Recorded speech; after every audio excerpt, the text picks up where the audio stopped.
Animal Farm. By George Orwell. Mr. Jones, of the Manor Farm, had locked the hen houses for the night, but was too drunk to remember to shut the pop-holes. With the ring of light from his lantern dancing from side to side, he lurched across the yard, kicked off his boots at the back door, drew himself a last glass of beer from the barrel in the scullery, and made his way up to bed, where Mrs. Jones was already snoring. As soon as the light in the bedroom went out, there was a stirring and a fluttering all through the farm buildings.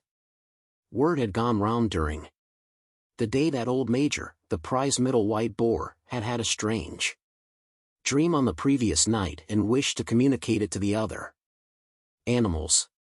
It had been agreed that they should all meet in the big barn as soon as Mr. Jones was safely out of the way. Old Major, so he was always called, though the name under which he had been exhibited was Willingdon Beauty, was so highly regarded on the farm that everyone was quite ready to lose an hour's sleep in order to hear what he had to say. At one end of the big barn, on a sort of raised platform, Major was already ensconced on his bed of straw, under a lantern which hung from a beam. He was 12 years old and had lately grown rather stout, but he was still a majestic-looking pig, with a wise and benevolent appearance in spite of the fact that his tushes had never been cut. Before long the other animals began to arrive and make themselves comfortable after their different fashions. First came the 3 dogs, Bluebell, Jessie, and Pincher, and then the pigs, who settled down in the straw immediately in front of the platform. The hens perched themselves on the windowsills, the pigeons fluttered up to the rafters. The sheep and cows lay down behind the pigs and began to chew the cud. The 2 cart horses, Boxer and Clover, came in together, walking very slowly and setting down their vast hairy hoofs with great care lest there should be some small animal concealed in the straw. Clover was a stout motherly mare approaching middle life, who had never quite got her figure back after her 4th foal. Boxer was an enormous beast, nearly 18 hands high, and as strong as any 2 ordinary horses put together. A white stripe down his nose gave him a somewhat stupid appearance, and in fact he was not of first-rate intelligence, but he was universally respected for his steadiness of character and tremendous powers of work. After the horses came Muriel, the white goat, and Benjamin, the donkey. Benjamin was the oldest animal on the farm, and the worst-tempered. He seldom talked, and when he did, it was usually to make some cynical remark. For instance, he would say that God had given him a tail to keep the flies off, but that he would sooner have had no tail and no flies. Alone among the animals on the farm, he never laughed. If asked why, he would say that he saw nothing to laugh at.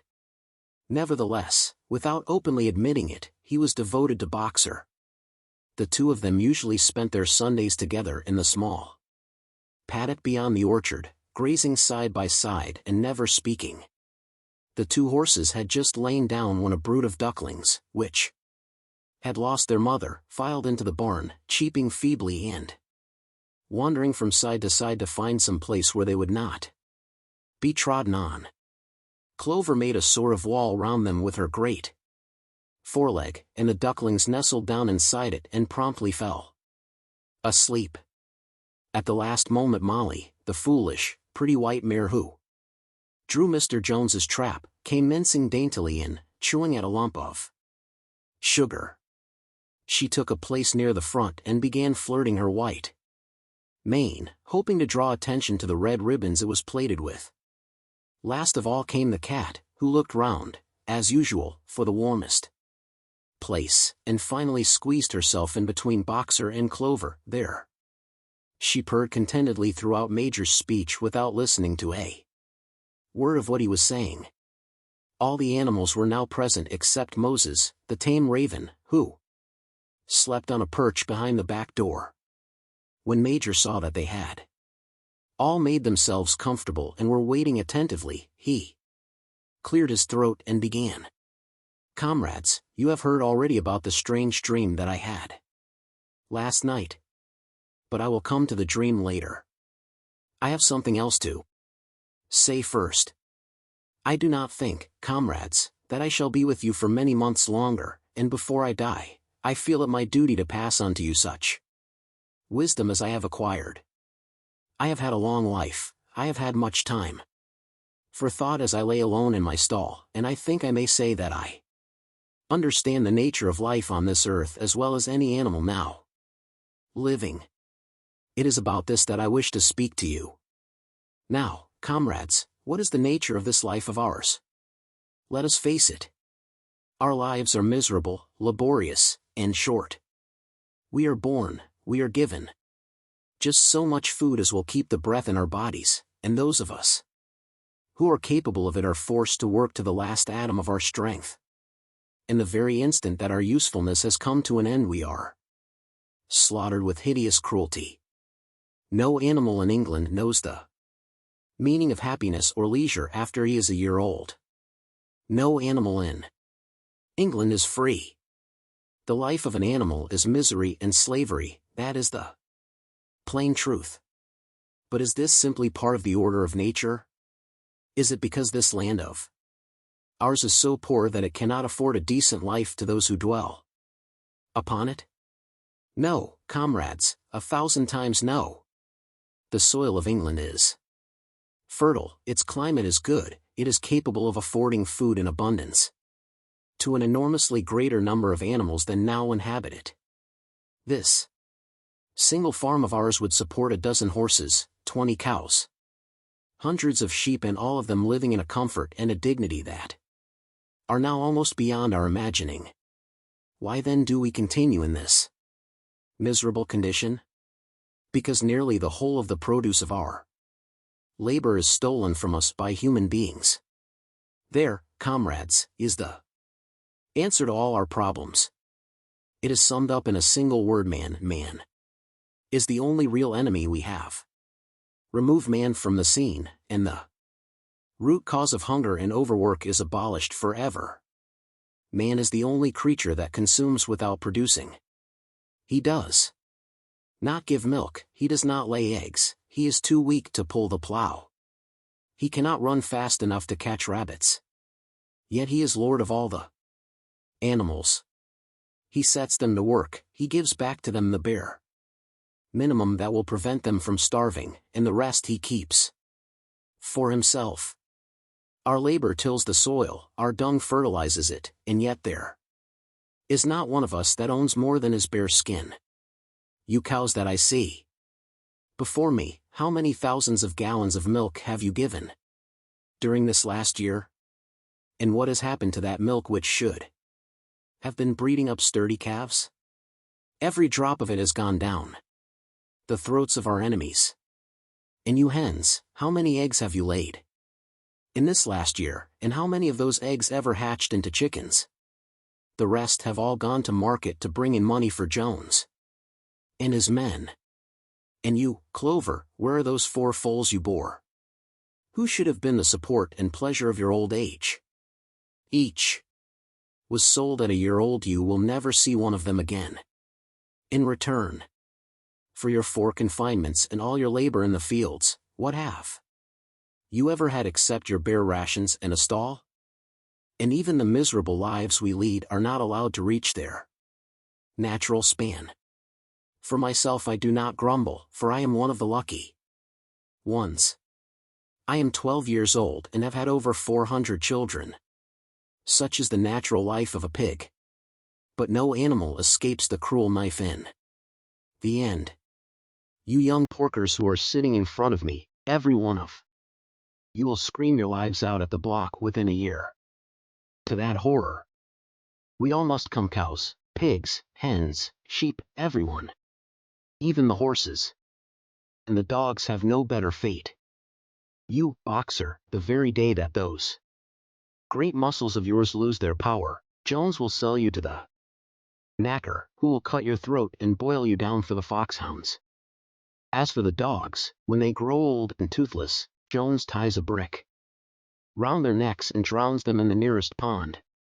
Is it not crystal clear, then, comrades, that all the evils of this life of ours spring from the tyranny of human beings? Only get rid of man, and the produce of our labor would be our own. One most overnight we could become rich and free. What then must we do? Why, work night and day, body and soul, for the overthrow of the human race. That is my message to you, comrades. Rebellion. I do not know when that rebellion will come. It might be in a week or in 100 years, but I know, as surely as I see this straw beneath my feet, that sooner or later justice will be done. Fix your eyes on that, comrades, throughout the short remainder of your lives. And above all, pass on this message of mine to those who come after you, so that future generations shall carry on the struggle until it is victorious. And remember, comrades, your resolution must never falter. No argument must lead you astray. Never listen when they tell you that man and the animals have a common interest, that the prosperity of the one is the prosperity of the others. It is all lies. Man serves the interests of no creature except himself. And among us animals let there be perfect unity, perfect comradeship in the struggle. All men are enemies. All animals are comrades. At this moment there was a tremendous uproar. While Major was speaking, 4 large rats had crept out of their holes and were sitting on their hindquarters, listening to him. The dogs had suddenly caught sight of them, and it was only by a swift dash for their holes that the rats saved their lives. Major raised his trotter for silence. Comrades, he said, here is a point that must be settled. The wild creatures, such as rats and rabbits, are they our friends or our enemies? Let us put it to the vote. I propose this question to the meeting: are rats comrades? The vote was taken at once, and it was agreed by an overwhelming majority that rats were comrades. There were only 4 dissensions: the 3 dogs and the cat, who was afterwards discovered to have voted on both sides. Major continued. I have little more to say. I merely repeat, remember always your duty of enmity towards man and all his ways. Whatever goes upon 2 legs is an enemy. Whatever goes upon 4 legs, or has wings, is a friend. And remember also that in fighting against man, we must not come to resemble him. Even when you have conquered him, do not adopt his vices. No animal must ever live in a house, or sleep in a bed, or wear clothes, or drink alcohol, or smoke tobacco, or touch money, or engage in trade. All the habits of man are evil. And, above all, no animal must ever tyrannize over his own kind. Weak or strong, clever or simple, we are all brothers. No animal must ever kill any other animal. All animals are equal. And now, comrades, I will tell you about my dream of last night. I cannot describe that dream to you. It was a dream of the earth as it will be when man has vanished. But it reminded me of something that I had long forgotten. Many years ago, when I was a little pig, my mother and the other sows used to sing an old song of which they knew only the tune and the first 3 words. I had known that tune in my infancy, but it had long since passed out of my mind. Last night, however, it came back to me in my dream. And what is more, the words of the song also came backwards, I am certain, which were sung by the animals of long ago and have been lost to memory for generations. I will sing you that song now, comrades. I am old and my voice is hoarse, but when I have taught you the tune, you can sing it better for yourselves. It is called Beasts of England. Old Major cleared his throat and began to sing. As he had said, his voice was hoarse, but he sang well enough, and it was a stirring tune, something between Clementine and La Cucaracha. The words ran: "Beasts of England, beasts of Ireland, beasts of every land and clime, hearken to my joyful tidings of the golden future time. Soon or late the day is coming. Tyrant man shall be o'erthrown. In the fruitful fields of England shall be trod by beasts alone. Reins shall vanish from our noses, and the harness from our back. Bit and spur shall rust forever. Cruel whips no more shall crack. Riches more than mind can picture. Wheat and barley, oats and hay, clover, beans, and mangel-wurzels shall be ours upon that day. Bright will shine the fields of England. Purer shall its waters be. Sweeter yet shall blow its breezes on the day that sets us free. For that day we all must labor, though we die before it break. Cows and horses, geese and turkeys, all must toil for freedom's sake. Beasts of England, beasts of Ireland, beasts of every land and clime, hearken well and spread my tidings of the golden future time." The singing of this song threw the animals into the wildest excitement. Almost before Major had reached the end, they had begun singing it for themselves. Even the stupidest of them had already picked up the tune and a few of the words, and as for the clever ones, such as the pigs and dogs, they had the entire song by heart within a few minutes. And then, after a few preliminary tries, the whole farm burst out into Beasts of England in tremendous unison. The cows lowed it, the dogs whined it, the sheep bleated it, the horses whinnied it, the ducks quacked it. They were so delighted with the song that they sang it right through 5 times in succession, and might have continued singing it all night if they had not been interrupted. Unfortunately, the uproar woke Mr. Jones, who sprang out of bed, making sure that there was a fox in the yard. He seized the gun which always stood in a corner of his bedroom, and let fly a charge of number 6 shot into the darkness. The pellets buried themselves in the wall of the barn, and the meeting broke up hurriedly. Everyone fled to his own sleeping place. The birds jumped onto their perches, the animals settled down in the straw, and the whole farm was asleep in a moment. 3 nights later old Major died peacefully in his sleep. His body was buried at the foot of the orchard. This was early in March. During the next 3 months there was much secret activity. Major's speech had given to the more intelligent animals on the farm a completely new outlook on life. They did not know when the rebellion predicted by Major would take place. They had no reason for thinking that it would be within their own lifetime, but they saw clearly that it was their duty to prepare for it. The work of teaching and organizing the others fell naturally upon the pigs, who were generally recognized as being the cleverest of the animals. Preeminent among the pigs were 2 young boars named Snowball and Napoleon, whom Mr. Jones was breeding up for sale.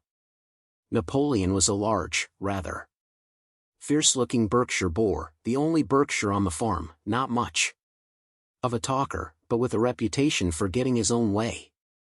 Snowball was a more vivacious pig than Napoleon, quicker in speech and more inventive, but was not considered to have the same depth of character. All the other male pigs on the farm were porkers. The best known among them was a small fat pig named Squealer, with very round cheeks, twinkling eyes, nimble movements, and a shrill voice. He was a brilliant talker, and when he was arguing some difficult point he had a way of skipping from side to side and whisking his tail which was somehow very persuasive. The others said of Squealer that he could turn black into white. These 3 had elaborated old Major's teachings into a complete system of thought, to which they gave the name of animalism. Several nights a week, after Mr. Jones was asleep, they held secret meetings in the barn and expounded the principles of animalism to the others. At the beginning they met with much stupidity and apathy. Some of the animals talked of the duty of loyalty to Mr. Jones, whom they referred to as master, or made elementary remarks such as Mr. Jones feeds us. If he were gone, we should starve to death. Others asked such questions as why should we care what happens after we are dead, or if this rebellion is to happen anyway, what difference does it make whether we work for it or not, and the pigs had great difficulty in making them see that this was contrary to the spirit of animalism. The stupidest questions of all were asked by Molly, the white mare. The very first question she asked Snowball was, "Will there still be sugar after the rebellion?" "No," said Snowball firmly. "We have no means of making sugar on this farm. Besides, you do not need sugar. You will have all the oats and hay you want." "And shall I still be allowed to wear ribbons in my mane?" asked Molly. "Comrade," said Snowball, "those ribbons that you are so devoted to are the badge of slavery. Can you not understand that liberty is worth more than ribbons?" Molly agreed, but she did not sound very convinced. The pigs had an even harder struggle to counteract the lies put about by Moses, the tame raven. Moses, who was Mr. Jones's especial pet, was a spy and a talebearer, but he was also a clever talker. He claimed to know of the existence of a mysterious country called Sugar Candy Mountain, to which all animals went when they died. It was situated somewhere up in the sky, a little distance beyond the clouds, Moses said. In Sugar Candy Mountain it was Sunday 7 days a week, clover was in season all the year round, and lump sugar and linseed cake grew on the hedges. The animals hated Moses because he told tales and did no work, but some of them believed in Sugar Candy Mountain, and the pigs had to argue very hard to persuade them that there was no such place. Their most faithful disciples were the 2 cart horses, Boxer and Clover. These two had great difficulty in thinking anything out for themselves, but having once accepted the pigs as their teachers, they absorbed everything that they were told, and passed it on to the other animals by simple arguments. They were unfailing in their attendance at the secret meetings in the barn, and led the singing of beasts of England, with which the meetings always ended. Now, as it turned out, the rebellion was achieved much earlier and more easily than anyone had expected.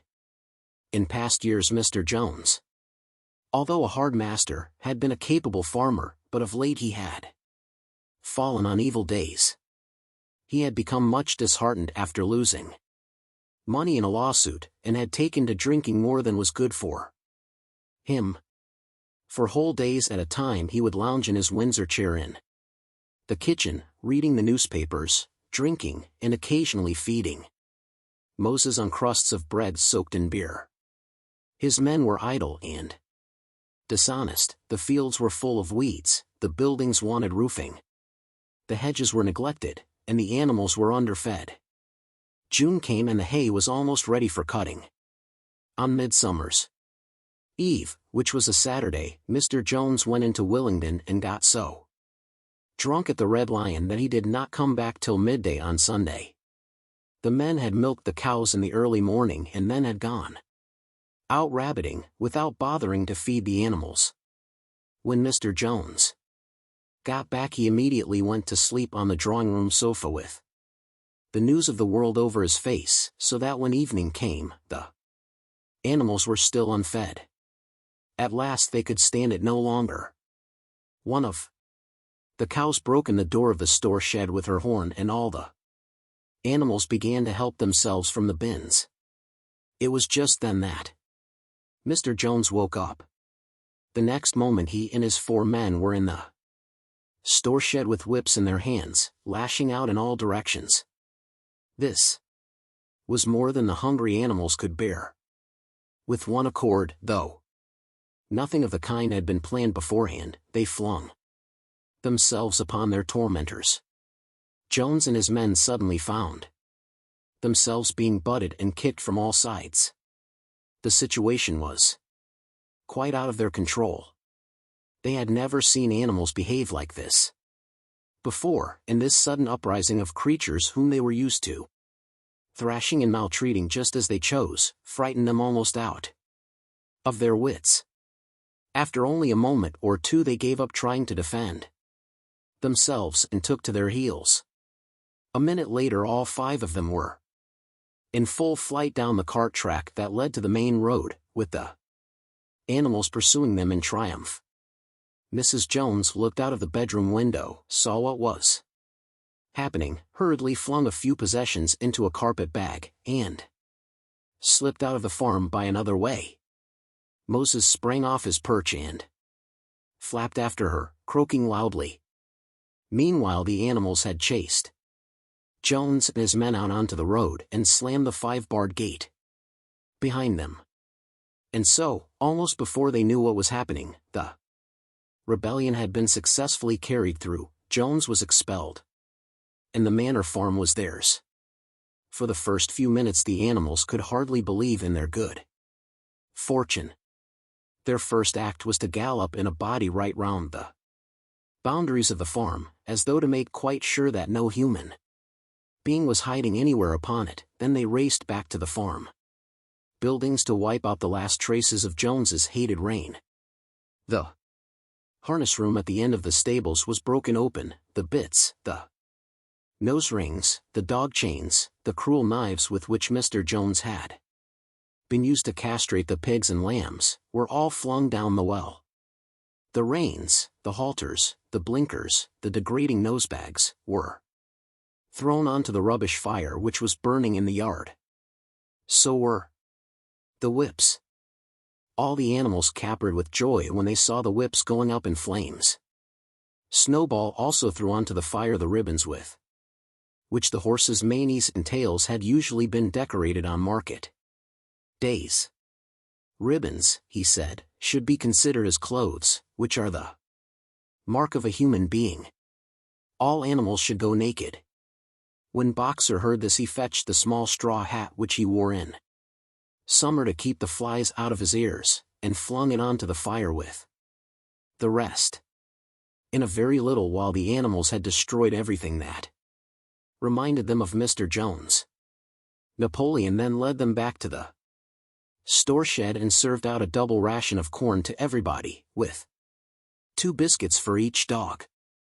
Then they sang Beasts of England from end to end 7 times running, and after that they settled down for the night and slept as they had never slept before.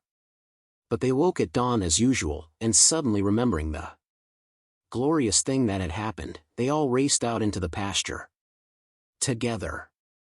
A little way down the pasture there was a knoll that commanded a view of most of the farm. The animals rushed to the top of it and gazed round them in the clear morning light.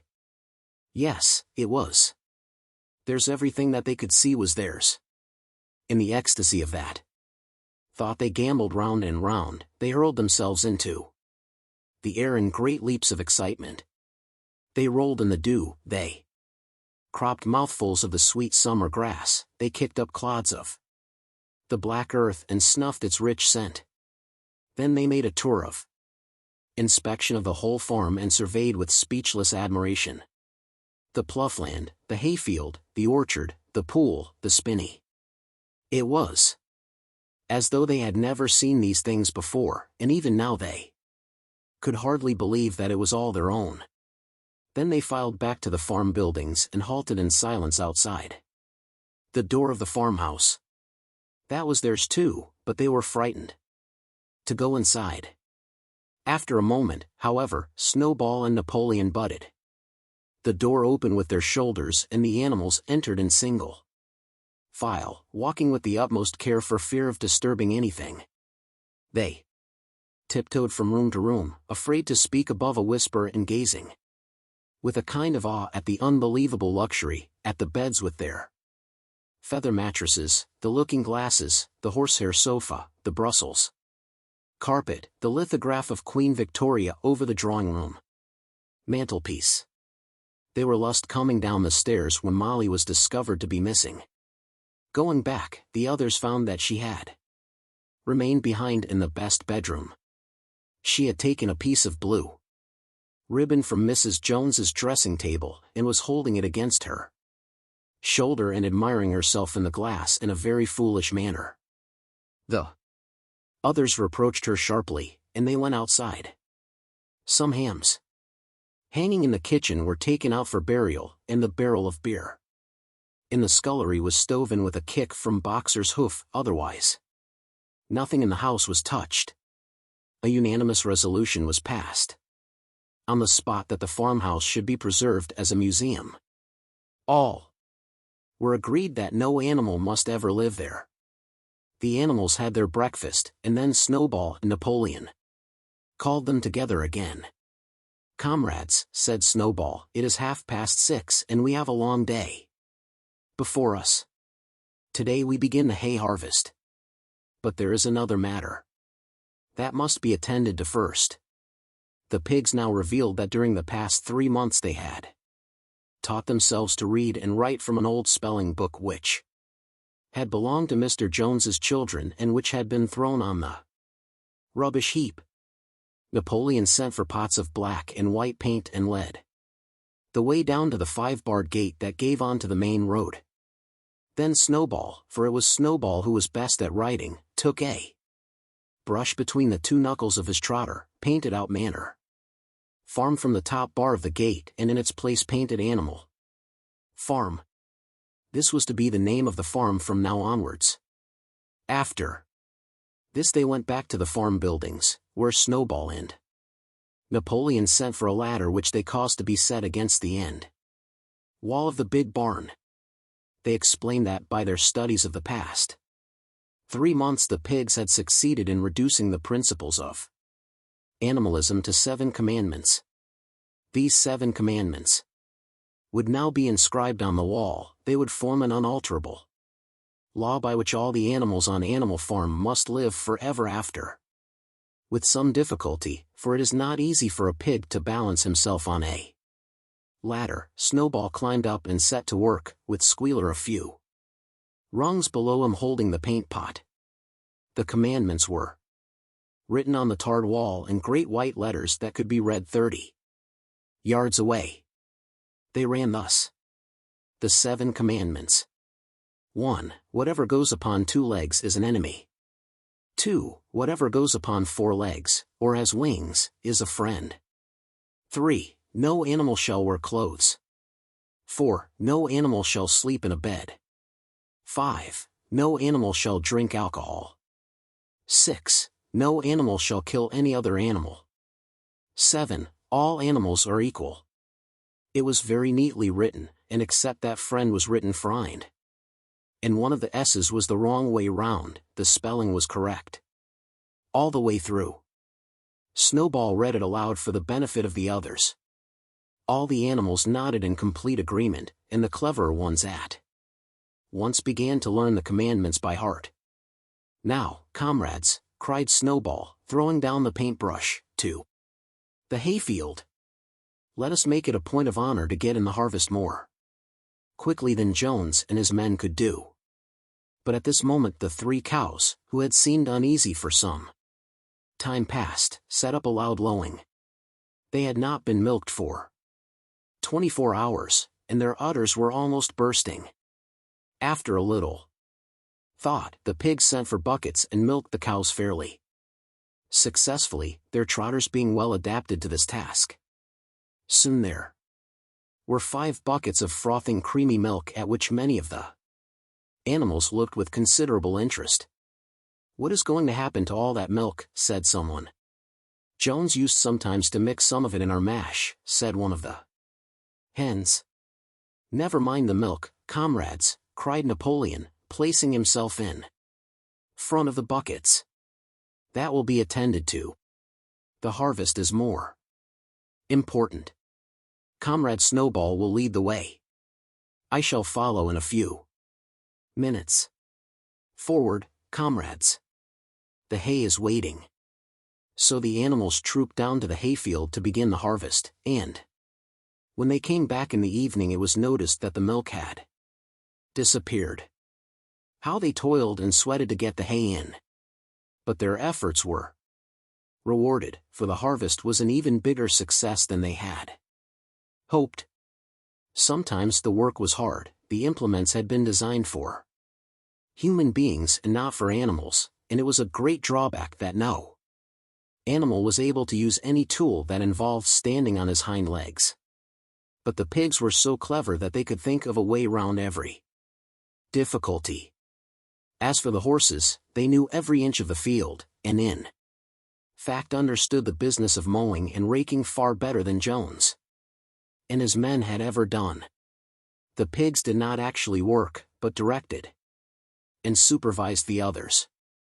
With their superior knowledge, it was natural that they should assume the leadership.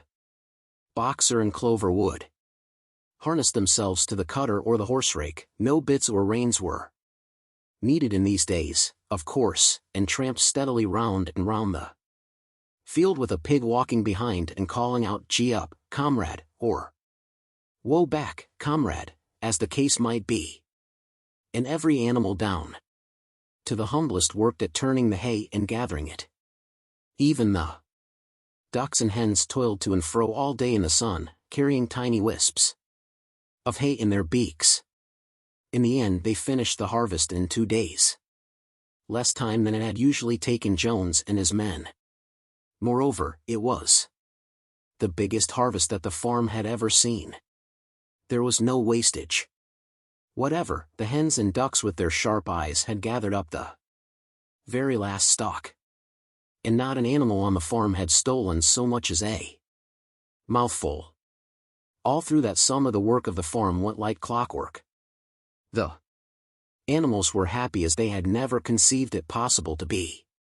Every mouthful of food was an acute positive pleasure, now that it was truly their own food, produced by themselves and for themselves, not doled out to them by a grudging master.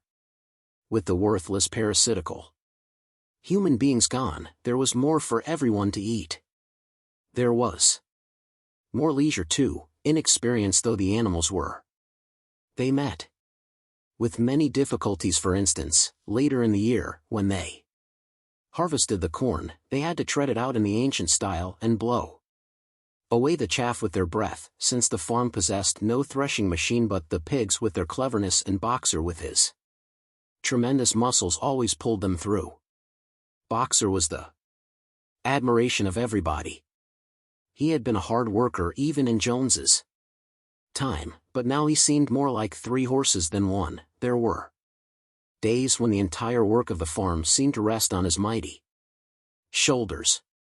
From morning to night he was pushing and pulling, always at the spot where the work was hardest. He had made an arrangement with one of the cockerels to call him in the mornings half an hour earlier than anyone else, and would put in some volunteer labor at whatever seemed to be most needed, before the regular day's work began. His answer to every problem, every setback, was, "I will work harder," which he had adopted as his personal motto. But everyone worked according to his capacity. The hens and ducks, for instance, saved 5 bushels of corn at the harvest by gathering up the stray grains. Nobody stole, nobody grumbled over his rations. The quarreling and biting and jealousy, which had been normal features of life in the old days, had almost disappeared. Nobody shirked, or almost nobody. Molly, it was true, was not good at getting up in the mornings, and had a way of leaving work early on the ground that there was a stone in her hoof. And the behavior of the cat was somewhat peculiar. It was soon noticed that when there was work to be done, the cat could never be found. She would vanish for hours on end, and then reappear at meal times, or in the evening after work was over, as though nothing had happened. But she always made such excellent excuses, and purred so affectionately, that it was impossible not to believe in her good intentions. Old Benjamin, the donkey, seemed quite unchanged since the rebellion. He did his work in the same slow, obstinate way as he Had done it in Jones's time, never shirking and never volunteering for extra work either. About the rebellion and its results he would express no opinion. When asked whether he was not happier now that Jones was gone, he would say only donkeys live a long time. None of you has ever seen a dead donkey, and the others had to be content with this cryptic answer. On Sundays there was no work. Breakfast was an hour later than usual. And after breakfast there was a ceremony which was observed every week without fail. First came the hoisting of the flag. Snowball had found in the harness room an old green tablecloth of Mrs. Jones's and had painted on it a hoof and a horn in white. This was run up the flagstaff in the farmhouse garden every Sunday morning. The flag was green, Snowball explained, to represent the green fields of England, while the hoof and horn signified the future republic of the animals which would arise when the human race had been finally overthrown. After the hoisting of the flag all the animals trooped into the big barn for a general assembly which was known as the meeting. Here the work of the coming week was planned out and resolutions were put forward and debated. It was always the pigs who put forward the resolutions. The other animals understood how to vote, but could never think of any resolutions of their own. Snowball and Napoleon were by far the most active in the debates. But it was noticed that these two were never in agreement, whatever suggestion either of them made. The other could be counted on to oppose it. Even when it was resolved a thing no one could object to in itself to set aside the small paddock behind the orchard as a home of rest for animals who were past work. There was a stormy debate over the correct retiring age for each class of animal. The meeting always ended with the singing of beasts of England, and the afternoon was given up to recreation. The pigs had set aside the harness room as a headquarters for themselves. Here, in the evenings, they studied blacksmithing, carpentering, and other necessary arts from books which they had brought out of the farmhouse. Snowball also busied himself with organizing the other animals into what he called animal committees. He was indefatigable at this. He formed the Egg Production Committee for the hens, the Clean Tails League for the cows, the Wild Comrades Re-Education Committee. The object of this was to tame the rats and rabbits, the Whiter Wool Movement for the sheep, and various others, besides instituting classes in reading and writing. On the whole, these projects were a failure. The attempt to tame the wild creatures, for instance, broke down almost immediately. They continued to behave very much as before, and when treated with generosity, simply took advantage of it. The cat joined the Re-Education Committee and was very active in it for some days. She was seen one day sitting on a roof and talking to some sparrows who were just out of her reach. She was telling them that all animals were now comrades and that any sparrow who chose could come and perch on her paw, but the sparrows kept their distance. The reading and writing classes, however, were a great success. By the autumn almost every animal on the farm was literate in some degree. As for the pigs, they could already read and write perfectly, learned to read fairly well, but were not interested in reading anything except the 7 Commandments. Muriel, the goat, could read somewhat better than the dogs, and sometimes used to read to the others in the evenings from scraps of newspaper which she found on the rubbish heap. Benjamin could read as well as any pig, but never exercised his faculty. So far as he knew, he said, there was nothing worth reading. Clover learnt the whole alphabet, but could not put words together. Boxer could not get beyond the letter D.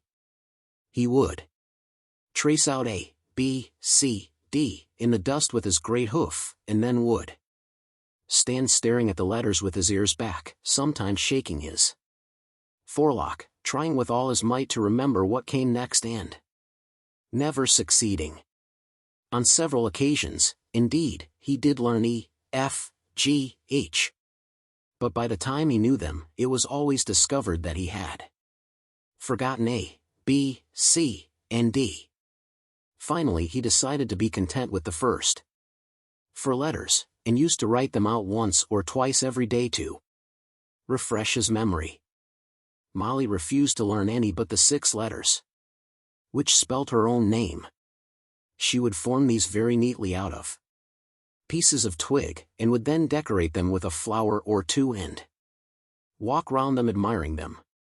None of the other animals on the farm could get further than the letter. It was also found that the stupider animals, such as the sheep, hens, and ducks, were unable to learn the 7 commandments by heart. After much thought, Snowball declared that the 7 commandments could in effect be reduced to a single maxim, namely, 4 legs good, 2 legs bad.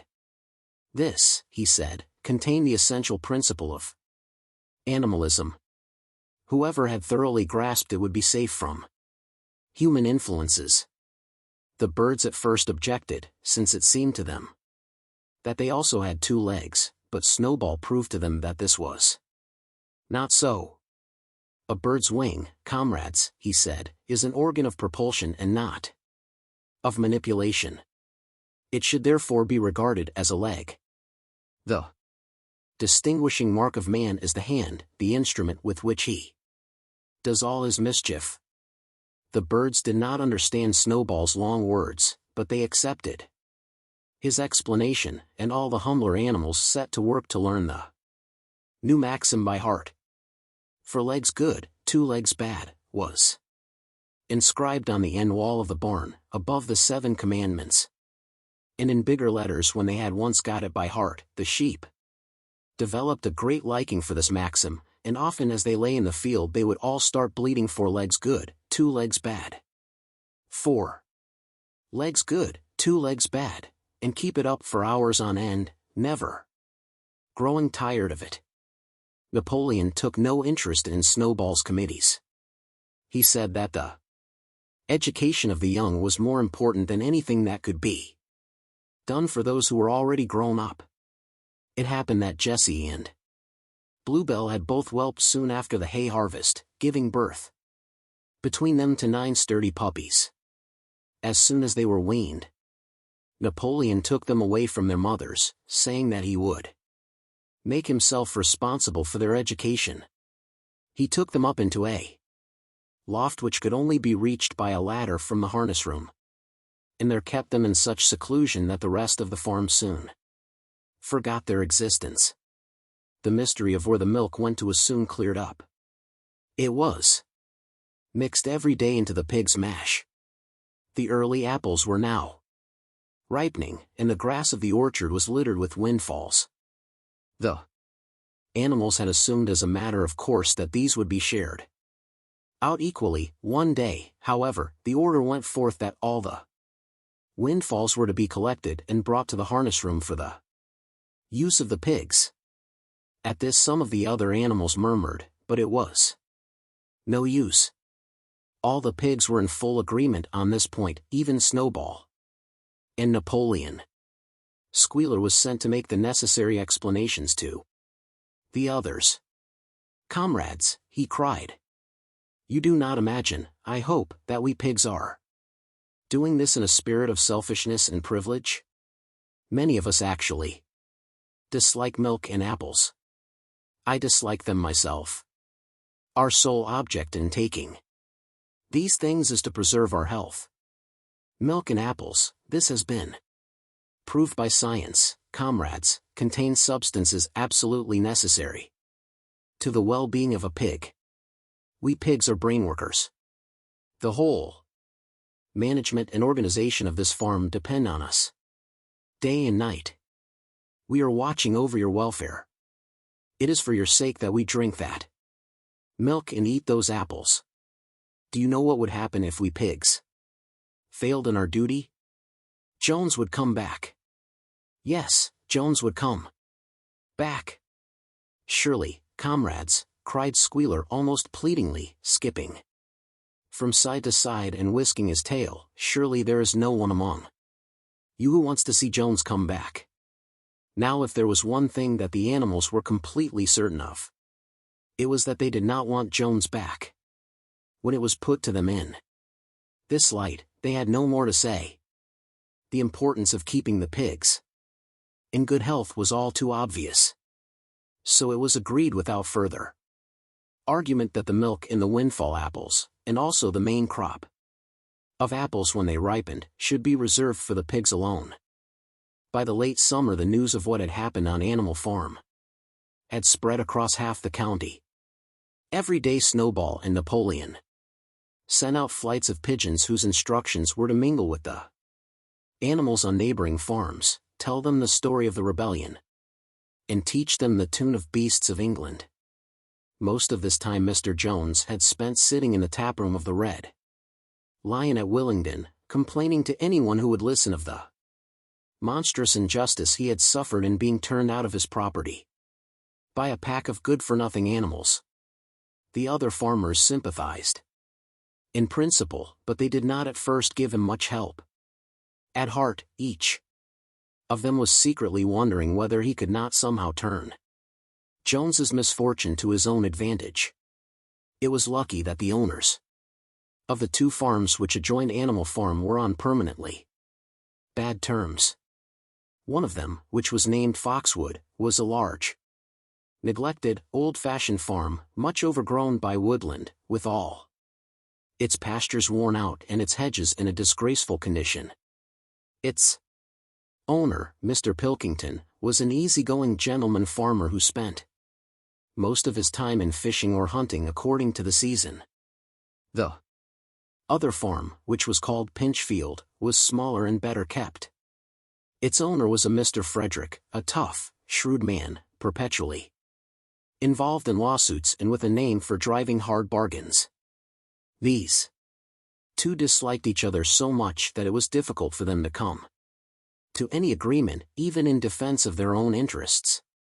Nevertheless, they were both thoroughly frightened by the rebellion on Animal Farm, and very anxious to prevent their own animals from learning too much about it. At first they pretended to laugh to scorn the idea of animals managing a farm for themselves. The whole thing would be over in a fortnight, they said.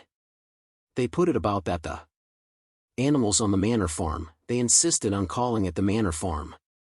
They would not tolerate the name Animal Farm, were perpetually fighting among themselves and were also rapidly starving to death. When time passed and the animals had evidently not starved to death, Frederick and Pilkington changed their tune and began to talk of the terrible wickedness that now flourished on Animal Farm. It was given out that the animals there practiced cannibalism, tortured one another with red-hot horseshoes, and had their females in common. This was what came of rebelling against the laws of nature, Frederick and Pilkington said. However, these stories were never fully believed. Rumors of a wonderful farm, where the human beings had been turned out and the animals managed their own affairs, continued to circulate in vague and distorted forms, and throughout that year a wave of rebelliousness ran through the countryside. Bulls which had always been tractable suddenly turned savage, sheep broke down hedges and devoured the clover, cows kicked the pail over, hunters refused their fences and shot their riders on to the other side. Above all, the tune and even the words of Beasts of England were known everywhere. It had spread with astonishing speed. The human beings could not contain their rage when they heard the song, though they pretended to think it merely ridiculous. They could not understand, they said, how even animals could bring themselves to sing such contemptible rubbish. Any animal caught singing it was given a flogging on the spot. And yet the song was irrepressible.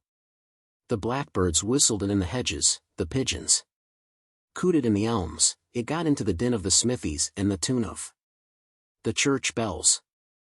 And when the human beings listened to it, they secretly trembled, hearing in it a prophecy of their future doom.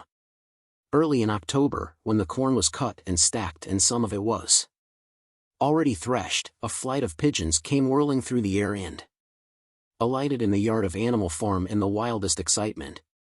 Jones and all his men, with half a dozen others from Foxwood and Pinchfield, had entered the 5-barred gate and were coming up the cart track that led to the farm. They were all carrying sticks, except Jones, who was marching ahead with a gun in his hands. Obviously they were going to attempt the recapture of the farm. This had long been expected, and all preparations had been made. Snowball, who had studied an old book of Julius Caesar's campaigns, which he had found in the farmhouse, was in charge of the defensive operations. He gave his orders quickly, and in a couple of minutes, every animal was at his post. As the human beings approached the farm buildings, Snowball launched his first attack. All the pigeons, to the number of 35, flew to and fro over the men's heads and muted upon them from mid-air, and while the men were dealing with this, the geese, who had been hiding behind the hedge, rushed out and pecked viciously at the calves of their legs. However, this was only a light skirmishing maneuver, intended to create a little disorder, and the men easily drove the geese off with their sticks. Snowball now launched his second line of attack. Muriel, Benjamin, and all the sheep, with Snowball at the head of them, rushed forward and prodded and butted the men from every side, while Benjamin turned around and lashed at them with his small hoofs. But once again the men, with their sticks and their hobnailed boots, were too strong for them, and suddenly, at a squeal from Snowball, which was the signal for retreat, all the animals turned and fled through the gateway into the yard. The men gave a shout of triumph. They saw, as they imagined, their enemies in flight, and they rushed after them in disorder. This was just what Snowball had intended. As soon as they were well inside the yard, the 3 horses, the 3 cows, and the rest of the pigs, who had been lying in ambush in the cowshed, suddenly emerged in their rear, cutting them off. Snowball now gave the signal for the charge. He himself dashed straight for Jones. Jones saw him coming, raised his gun and fired. The pellets scored bloody streaks along Snowball's back, and a sheep dropped dead. Without halting for an instant, Snowball flung his 15-stone against Jones's legs. Jones was hurled into a pile of dung, and his gun flew out of his hands. But the most terrifying spectacle of all was Boxer, rearing up on his hind legs and striking out with his great iron-shod hoofs like a stallion. His very first blow took a stable lad from Foxwood on the skull and stretched him lifeless in the mud. At the sight, several men dropped their sticks and tried to run. Panic overtook them, and the next moment all the animals together were chasing them round and round the yard. They were gored, kicked, bitten, trampled on. There was not an animal on the farm that did not take vengeance on them after his own fashion. Even the cat suddenly leapt off a roof onto a cowman's shoulders and sank her claws in his neck, at which he yelled horribly. At a moment when the opening was clear, the men were glad enough to rush out of the yard and make a bolt for the main road. And so within 5 minutes of their invasion they were in ignominious retreat by the same way as they had come, with a flock of geese hissing after them and pecking at their calves all the way. All the men were gone except one. Back in the yard, Boxer was pawing with his hoof at the stable lad who lay face down in the mud, trying to turn him over. The boy did not stir. "He is dead," said Boxer sorrowfully. "I had no intention of doing that. I forgot that I was wearing iron shoes. Who will believe that I did not do this on purpose?" "No sentimentality, comrade," cried Snowball, from whose wounds the blood was still dripping. "War is war. The only good human being is a dead one. I have no wish to take life, not even human life, repeated Boxer, and his eyes were full of tears. Where's Molly? Exclaimed somebody. Molly in fact was missing. For a moment there was great alarm. It was feared that the men might have harmed her in some way, or even carried her off with them. In the end, however, she was found hiding in her stall with her head buried among the hay in the manger. She had taken to flight as soon as the gun went off. And when the others came back from looking for her, it was to find that the stable lad, who in fact was only stunned, had already recovered and made off. The animals had now reassembled in the wildest excitement, each recounting his own exploits in the battle at the top of his voice. An impromptu celebration of the victory was held immediately. The flag was run up and Beasts of England was sung a number of times. Then the sheep who had been killed was given a solemn funeral, a hawthorn bush being planted on her grave. At the graveside Snowball made a little speech, emphasizing the need for all animals to be ready to die for Animal Farm if need be. The animals decided unanimously to create a military decoration, Animal Hero, First Class, which was conferred there and then on Snowball and Boxer. It consisted of a brass medal. They were really some old horse brasses which had been found in the harness room, to be worn on Sundays and holidays. There was also Animal Hero, Second Class, which was conferred posthumously on the dead sheep. There was much discussion as to what the battle should be called.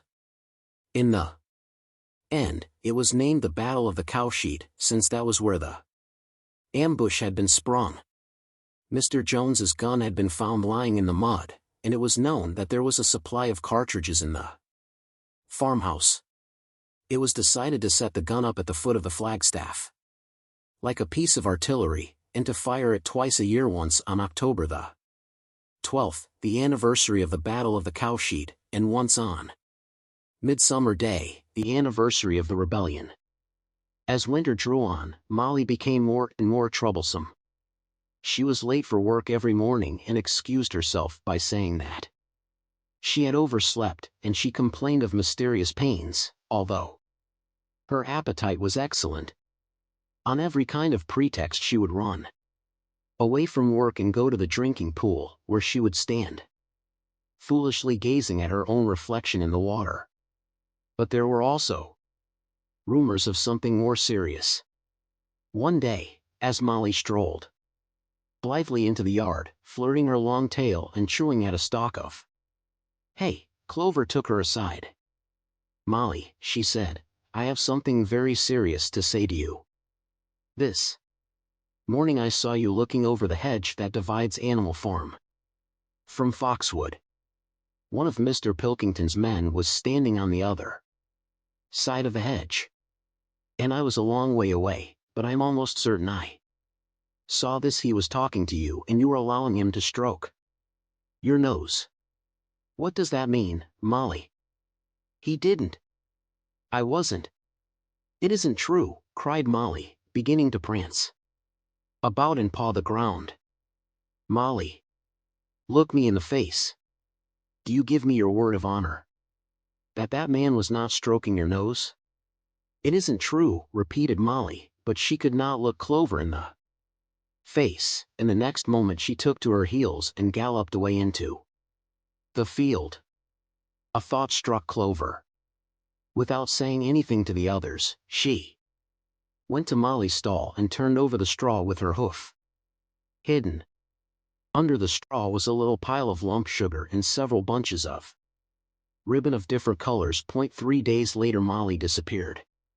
For some weeks nothing was known of her whereabouts. Then the pigeons reported that they had seen her on the other side of Willingdon.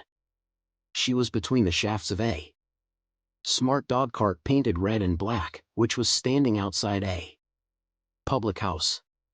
A fat red-faced man in check breeches and gaiters, who looked like a publican, was stroking her nose and feeding her with sugar. Her coat was newly clipped and she wore a scarlet ribbon round her forelock. She appeared to be enjoying herself, so the pigeons said. None of the animals ever mentioned Molly again. In January there came bitterly hard weather. The earth was like iron, and nothing could be done in the fields. Many meetings were held in the big barn, and the pigs occupied themselves with planning out the work of the coming season.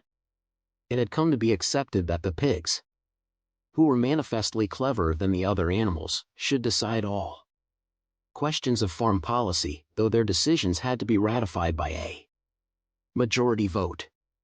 This arrangement would have worked well enough if it had not been for the disputes between Snowball and Napoleon.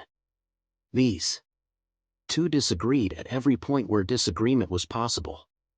If one of them suggested sowing a bigger acreage with barley, the other was certain to demand a bigger acreage of oats, and if one of them said that such and such a field was just right for cabbages, the other would declare that it was useless for anything except roots. Each had his own following, and there were some violent debates. At the meetings, Snowball often won over the majority by his brilliant speeches, but Napoleon was better at canvassing support for himself in between times. He was especially successful with the sheep. Of late the sheep had taken to bleating for legs good, 2 legs bad, both in and out of season, and they often interrupted the meeting with this. It was noticed that they were especially liable to break into 4 legs good, 2 legs bad at crucial moments in Snowball's speeches. Snowball had made a close study of some back numbers of the Farmer and Stock Breeder, which he had found in the farmhouse, and was full of plans for innovations and improvements. He talked learnedly about field drains, silage, and basic slag, and had worked out a complicated scheme for all the animals to drop their dung directly in the fields, at a different spot every day, to save the labor of cartage. Napoleon produced no schemes of his own, but said quietly that Snowballs would come to nothing, and seemed to be biding his time. But of all their controversies, none was so bitter as the one that took place over the windmill. In the long pasture, not far from the farm buildings, there was a small knoll which was the highest point on the farm. After surveying the ground, Snowball declared that this was just the place for a windmill, which could be made to operate a dynamo and supply the farm with electrical power. This would light the stalls and warm them in winter, and would also run a circular saw, a chaff cutter, a mangle slicer, and an electric milking machine. The animals had never heard of anything of this kind before, for the farm was an old-fashioned one and had only the most primitive machinery, and they listened in astonishment while Snowball conjured up pictures of fantastic machines which would do their work for them while they grazed at their ease in the fields or improved their minds with reading and conversation. Within a few weeks Snowball's plans for the windmill were fully worked out. The mechanical details came mostly from 3 books, which had belonged to Mr. Jones' 1,000 Useful Things to Do, About the House, Every Man His Own Bricklayer, and Electricity for Beginners. Snowball used as his study a shed which had once been used for incubators and had a smooth wooden floor, suitable for drawing on. He was closeted there for hours at a time, with his books held open by a stone, and with a piece of chalk gripped between the knuckles of his trotter. He would move rapidly to and fro, drawing in line after line and uttering little whimpers of excitement. Gradually the plans grew into a complicated mass of cranks and cogwheels, covering more than half the floor, which the other animals found completely unintelligible but very impressive. All of them came to look at Snowball's drawings at least once a day. Even the hens and ducks came, and were at pains not to tread on the chalk marks. Only Napoleon held aloof. He had declared himself against the windmill from the start. One day, however, he arrived unexpectedly to examine the plans. He walked heavily round The shed looked closely at every detail of the plans and snuffed at them once or twice, then stood for a little while contemplating them out of the corner of his eye. Then suddenly he lifted his leg, urinated over the plans, and walked out without uttering a word. The whole farm was deeply divided on the subject of the windmill. Snowball did not deny that to build it would be a difficult business. Stone would have to be carried and built up into walls, then the sails would have to be made, and after that there would be need for dynamos and cables. How these were to be procured, Snowball did not say. But he maintained that it could all be done in a year.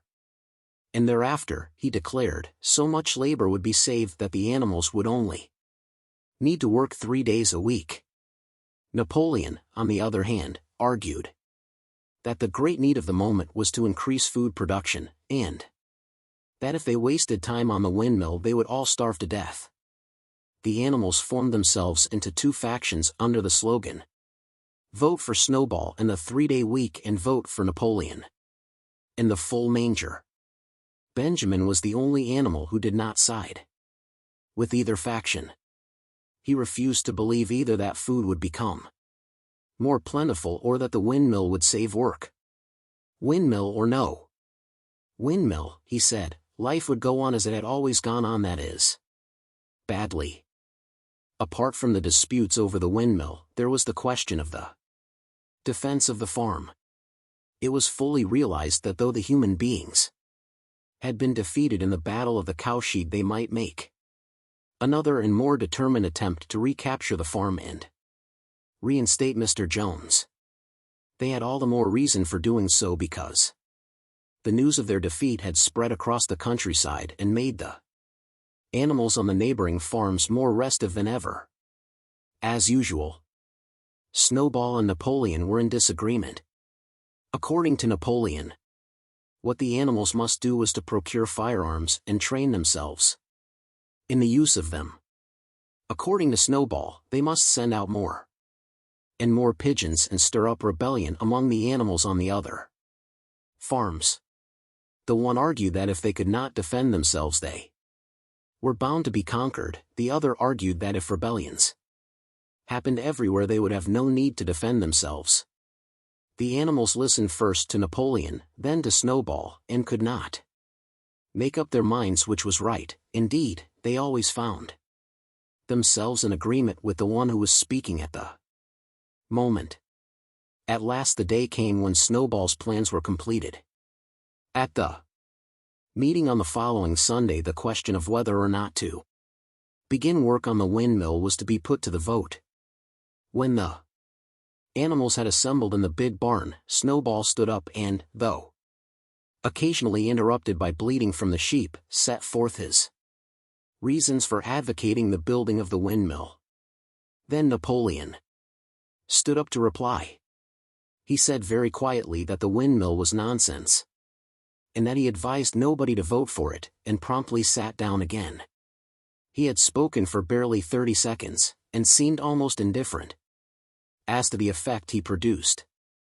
At this, Snowball sprang to his feet, and shouting down the sheep, who had begun bleating again, broke into a passionate appeal in favor of the windmill. Until now the animals had been about equally divided in their sympathies, but in a moment Snowball's eloquence had carried them away. In glowing sentences he painted a picture of Animal Farm as it might be when sordid labor was lifted from the animals' backs. His imagination had now run far beyond chaff cutters and turnip slicers. Electricity, he said, could operate threshing machines, plows, harrows, rollers, and reapers and binders, besides supplying every stall with its own electric light, hot and cold water, and an electric heater. By the time he had finished speaking, there was no doubt as to which way the vote would go. But just at this moment Napoleon stood up and, casting a peculiar sidelong look at Snowball, uttered a high-pitched whimper of a kind no one had ever heard him utter before. At this there was a terrible bang sound outside, and 9 enormous dogs wearing brass-studded collars came bounding into the barn. They dashed straight for Snowball, who only sprang from his place just in time to escape their snapping jaws. In a moment he was out of the door, and they were after him. Too amazed and frightened to speak, all the animals crowded through the door to watch the chase. Snowball was racing across the long pasture that led to the road. He was running as only a pig can run, but the dogs were close on his heels. Suddenly he slipped and it seemed certain that they had him. Then he was up again, running faster than ever. Then the dogs were gaining on him again. One of them all but closed his jaws on Snowball's tail, but Snowball whisked it free just in time. Then he put on an extra spurt and, with a few inches to spare, slipped through a hole in the hedge and was seen no more. Silent and terrified, the animals crept back into the barn. In a moment, the dogs came bounding back. At first no one had been able to imagine where these creatures came from, but the problem was soon solved. They were the puppies whom Napoleon had taken away from their mothers and reared privately. Though not yet full grown, they were huge dogs, and as fierce-looking as wolves. They kept close to Napoleon. It was noticed that they wagged their tails to him in the same way as the other dogs had been used to do to Mr. Jones. Napoleon, with the dogs following him, now mounted onto the raised portion of the floor where Major had previously stood to deliver his speech. He announced that from now on the Sunday morning meetings would come to an end. They were unnecessary, he said, and wasted time. In future all questions relating to the working of the farm would be settled by a special committee of pigs, presided over by himself. These would meet in private and afterwards communicate their decisions to the others.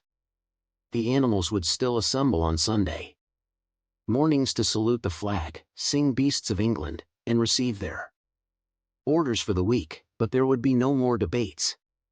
In spite of the shock that Snowball's expulsion had given them, the animals were dismayed by this announcement.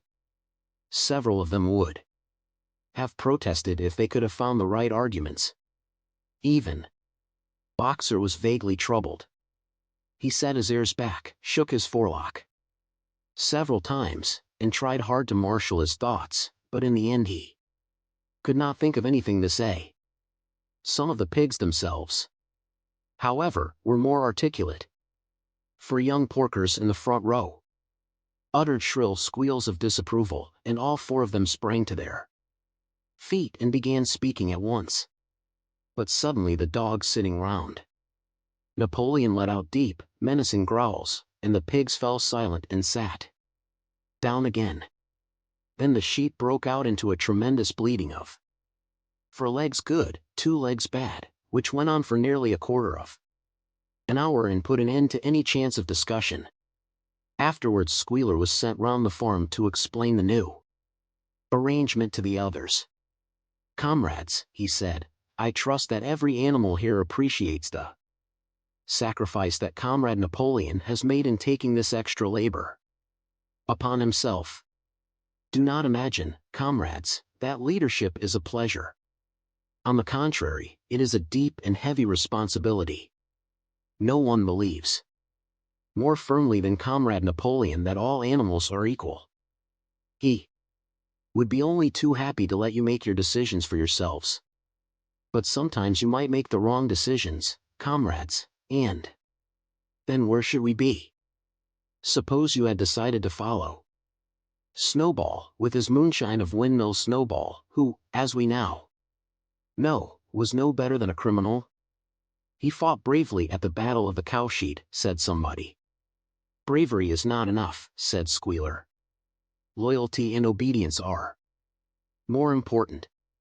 And as to the Battle of the Cowshed, I believe the time will come when we shall find that Snowball's part in it was much exaggerated. Discipline, comrades, iron discipline. That is the watchword for today. One false step, and our enemies would be upon us. Surely, comrades, you do not want Jones back? Once again this argument was unanswerable. Certainly the animals did not want Jones back. If the holding of debates on Sunday mornings was liable to bring him back, then the debates must stop. Boxer, who had now had time to think things over, voiced a general feeling by saying, "If Comrade Napoleon says it, it must be right." And from then on he adopted the maxim, "Napoleon is always right," in addition to his private motto of "I will work harder." By this time the weather had broken and the spring plowing had begun.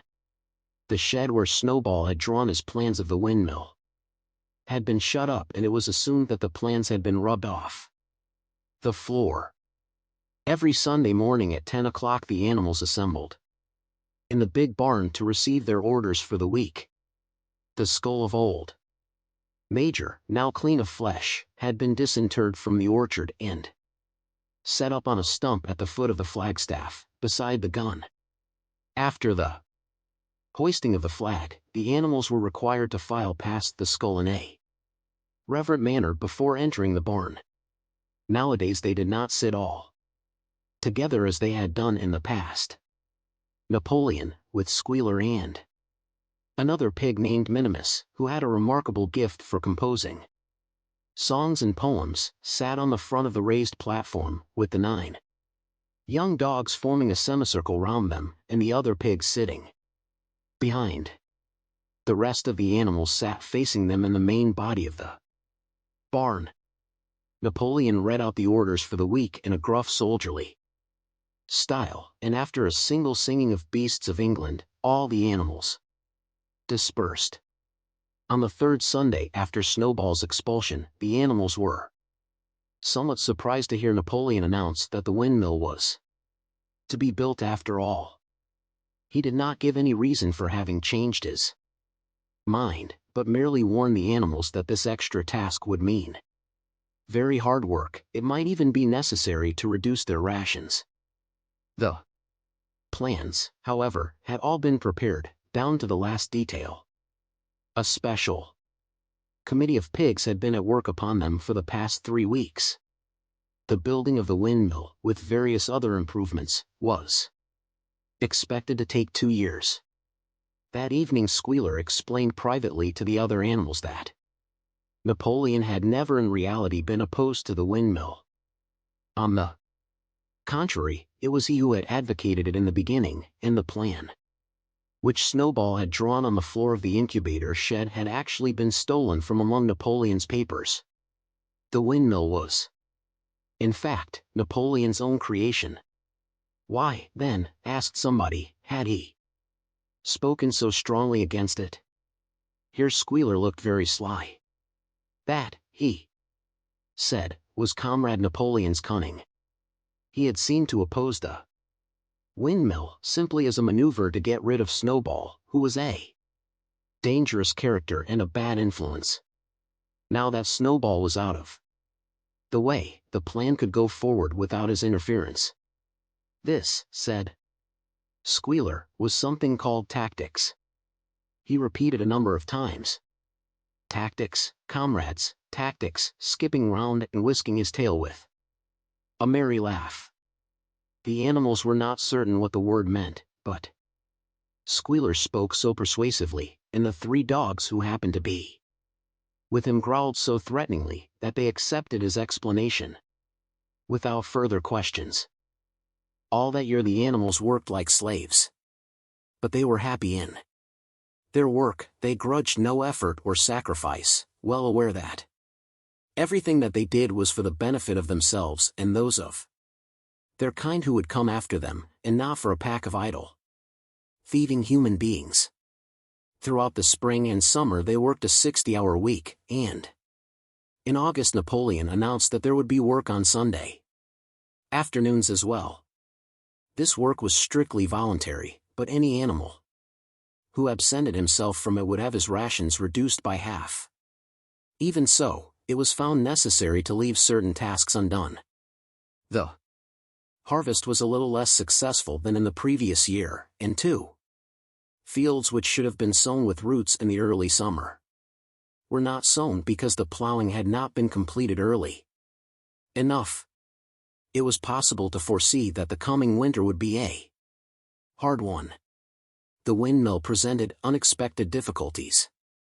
There was a good quarry of limestone on the farm, and plenty of sand and cement had been found in one of the outhouses, so that all the materials for building were at hand. But the problem the animals could not at first solve was how to break up the stone into pieces of suitable size. There seemed no way of doing this except with picks and crowbars, which no animal could use, because no animal could stand on his hind legs. Only after weeks of vain effort did the right idea occur to somebody, namely, to utilize the force of gravity. Huge boulders, far too big to be used as they were lying all over the bed of the quarry. The animals lashed ropes round these, and then all together, cows, horses, sheep, any animal that could lay hold of the rope, even the pigs sometimes joined. And at critical moments they dragged them with desperate slowness up the slope to the top of the quarry, where they were toppled over the edge, to shatter to pieces below. Transporting the stone when it was once broken was comparatively simple. The horses carried it off in cartloads, the sheep dragged single blocks, even Muriel and Benjamin yoked themselves into an old governess cart and did their share. By late summer a sufficient store of stone had accumulated, and then the building began, under the superintendence of the pigs. But it was a slow, laborious process. Frequently it took a whole day of exhausting effort to drag a single boulder to the top of the quarry, and sometimes when it was pushed over the edge it failed to break. Nothing could have been achieved without Boxer, whose strength seemed equal to that of all the rest of the animals put together. When the boulder began to slip and the animals cried out in despair at finding themselves dragged down the hill, it was always Boxer who strained himself against the rope and brought the boulder to a stop. To see him toiling up the slope inch by inch, his breath coming fast, the tips of his hoofs clawing at the ground, and his great sides matted with sweat, filled everyone with admiration. Clover warned him sometimes to be careful not to overstrain himself, but Boxer would never listen to her. His two slogans, "I will work harder" and "Napoleon is always right," seemed to him a sufficient answer to all problems. He had made arrangements with the cockerel to call him 3/4 of an hour earlier in the mornings instead of half an hour. And in his spare moments, of which there were not many nowadays, he would go alone to the quarry, collect a load of broken stone, and drag it down to the site of the windmill. Unassisted, the animals were not badly off throughout that summer, in spite of the hardness of their work. If they had no more food than they had had in Jones's day, at least they did not have less. The advantage of only having to feed themselves, and not having to support 5 extravagant human beings as well, was so great that it would have taken a lot of failures to outweigh it. And in many ways the animal method of doing things was more efficient and saved labor. Such jobs as weeding, for instance, could be done with a thoroughness impossible to human beings. And again, since no animal now stole, it was unnecessary to fence off pasture from arable land, which saved a lot of labor on the upkeep of hedges and gates. Nevertheless, as the summer wore on, various unforeseen shortages began to make themselves felt. There was need of paraffin oil, nails, string, dog biscuits, and iron for the horses' shoes, none of which could be produced on the farm. Later there would also be need for seeds and artificial manures, besides various tools and, finally, the machinery for the windmill. How these were to be procured, no one was able to imagine. One Sunday morning, when the animals assembled to receive their orders, Napoleon announced that he had decided upon a new policy. From now onwards Animal Farm would engage in trade with the neighboring farms, not, of course, for any commercial purpose, but simply in order to obtain certain materials which were urgently necessary. The needs of the windmill must override everything else, he said. He was therefore making arrangements to sell a stack of hay and part of the current year's wheat crop, and later on, if more money were needed, it would have to be made up by the sale of eggs, for which there was always a market in Willingdon. The hens, said Napoleon, should welcome this sacrifice as their own special contribution towards the building of the windmill. Once again the animals were conscious of a vague uneasiness. Never to have any dealings with human beings, never to engage in trade, never to make use of money, had not these been among the earliest resolutions passed at that first triumphant meeting after Jones was expelled? All the animals remembered passing such resolutions, or at least they thought that they remembered it. The 4 young pigs who had protested when Napoleon abolished the meetings raised their voices timidly, but they were promptly silenced by a tremendous growling from the dogs. Then, as usual, the sheep broke into 4 legs good, 2 legs bad, and the momentary awkwardness was smoothed over. Finally Napoleon raised his trotter for silence and announced that he had already made all the arrangements. There would be no need for any of the animals to come in contact with human beings, which would clearly be most undesirable. He intended to take the whole burden upon his own shoulders.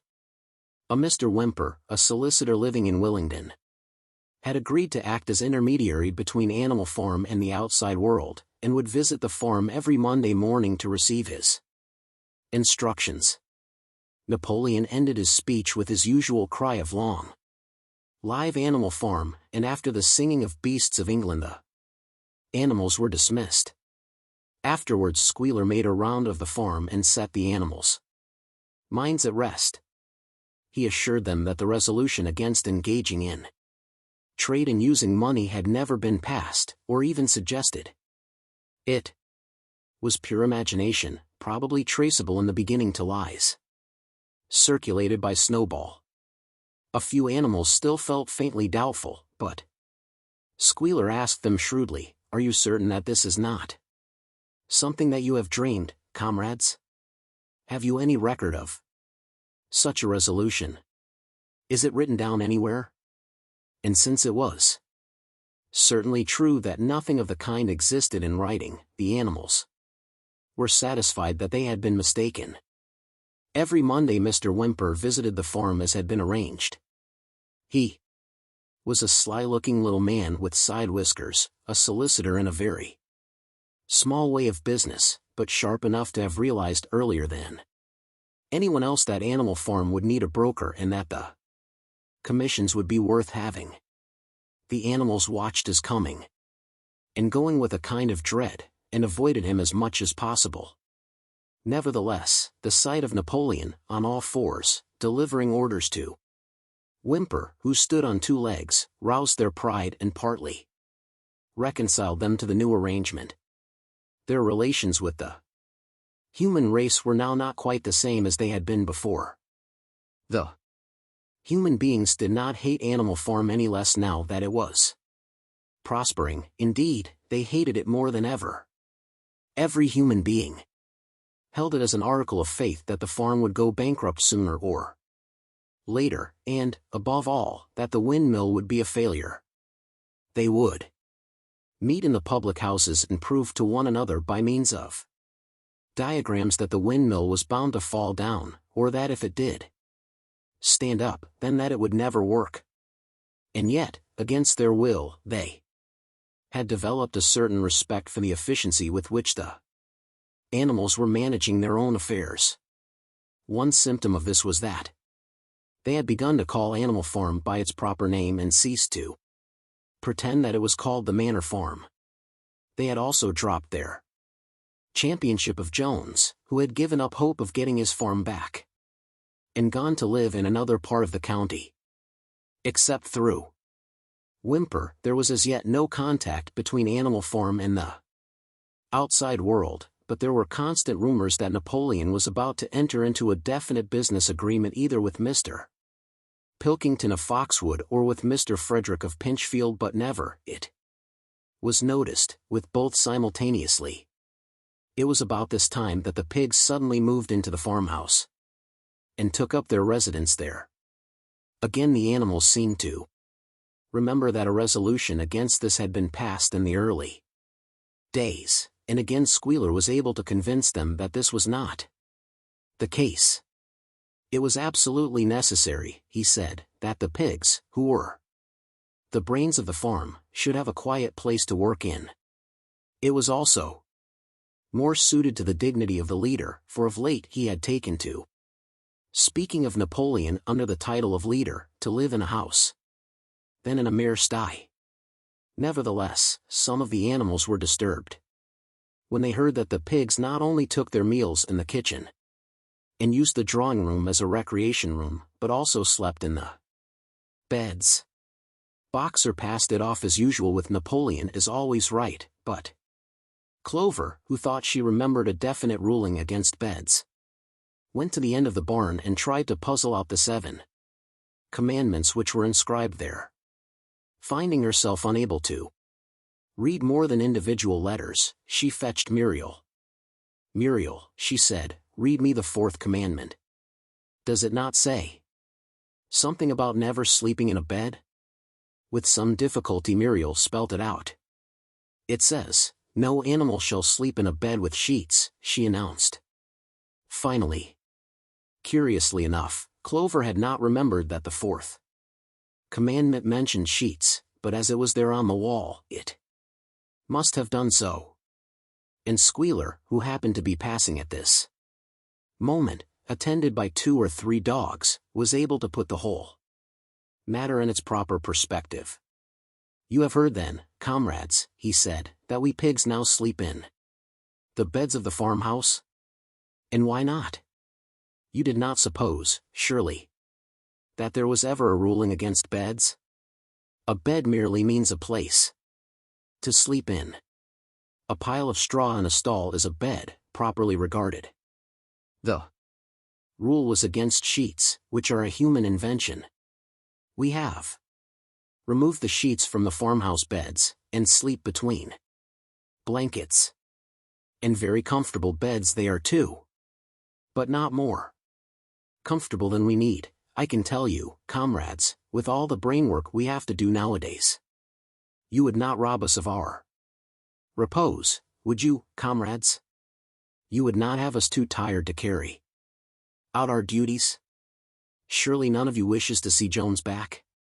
The animals reassured him on this point immediately, and no more was said about the pigs sleeping in the farmhouse beds.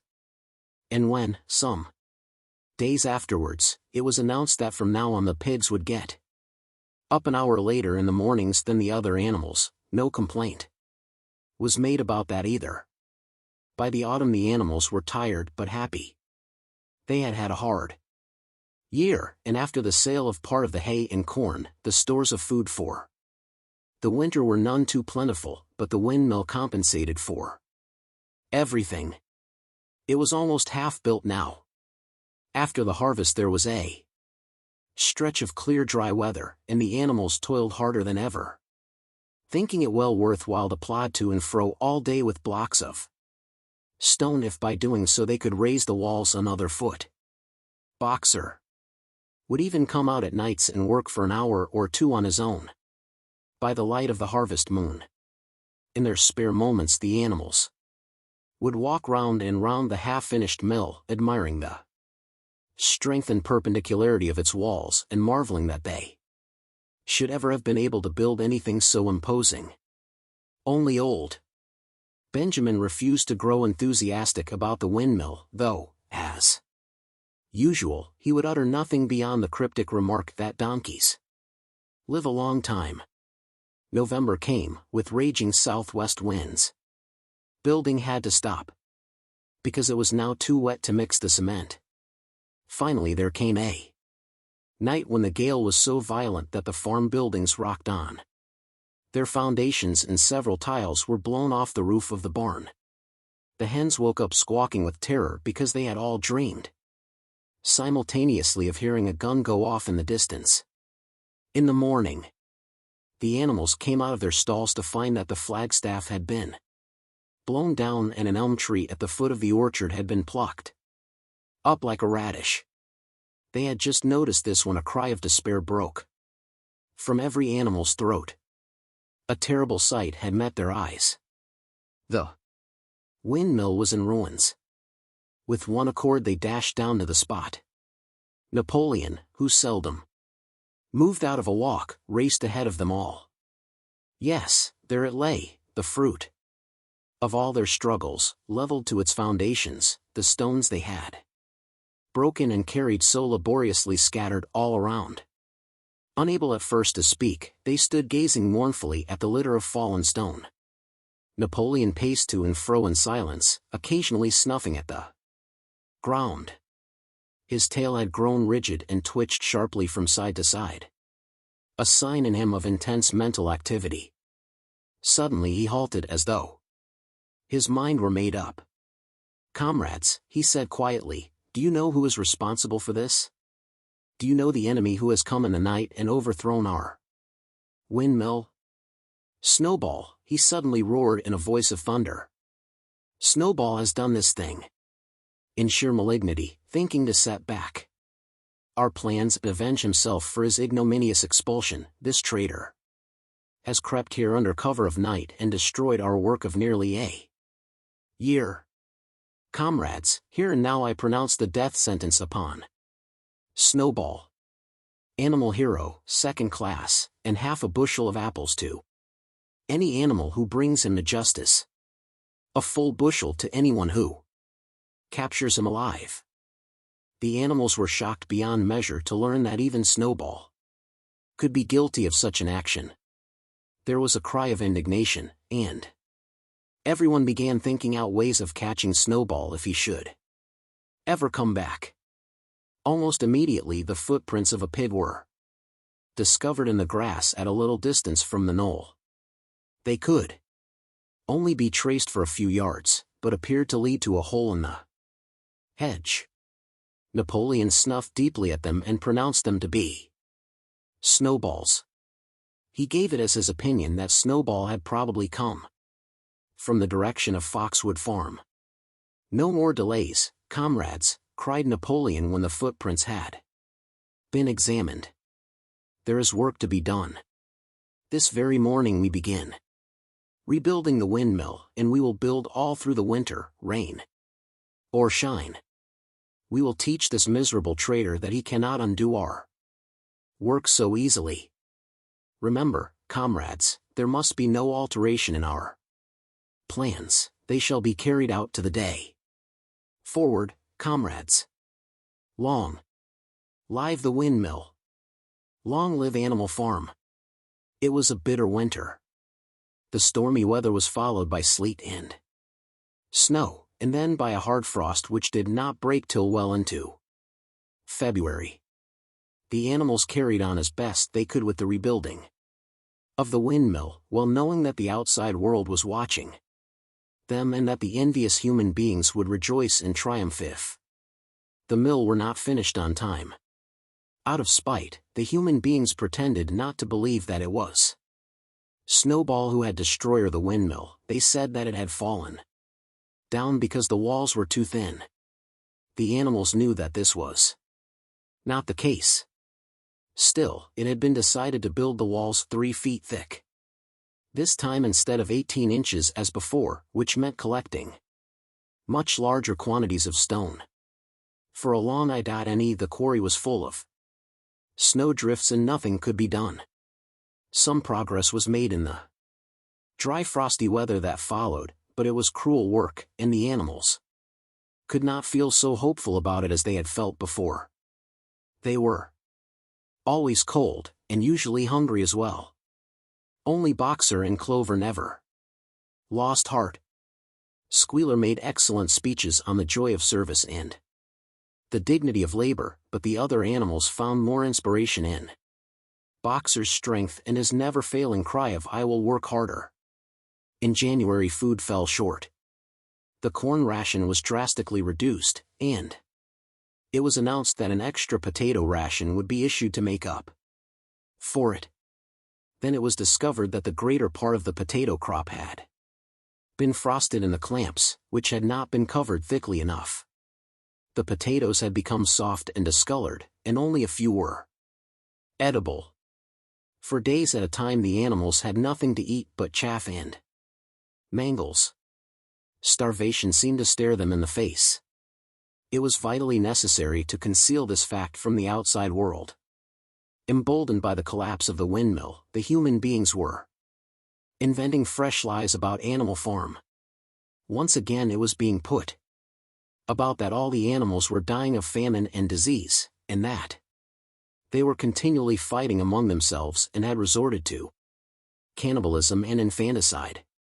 Napoleon was well aware of the bad results that might follow if the real facts of the food situation were known, and he decided to make use of Mr. Whymper to spread a contrary impression.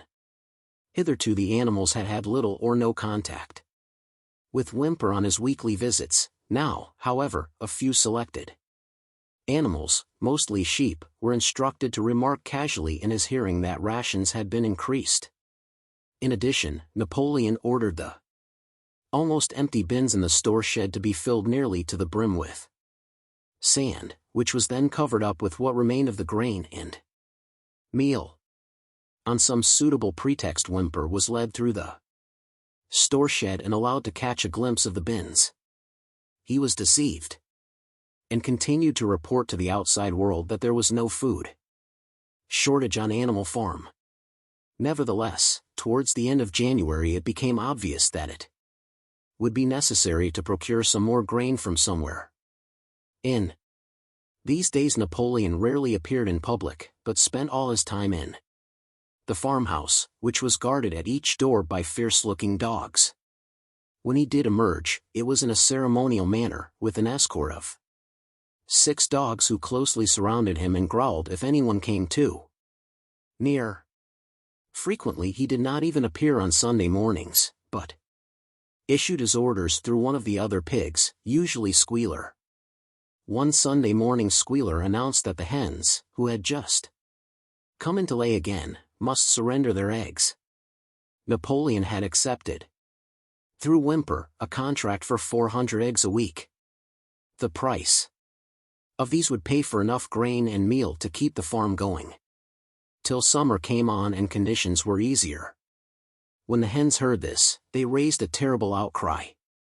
They had been warned earlier that this sacrifice might be necessary, but had not believed that it would really happen.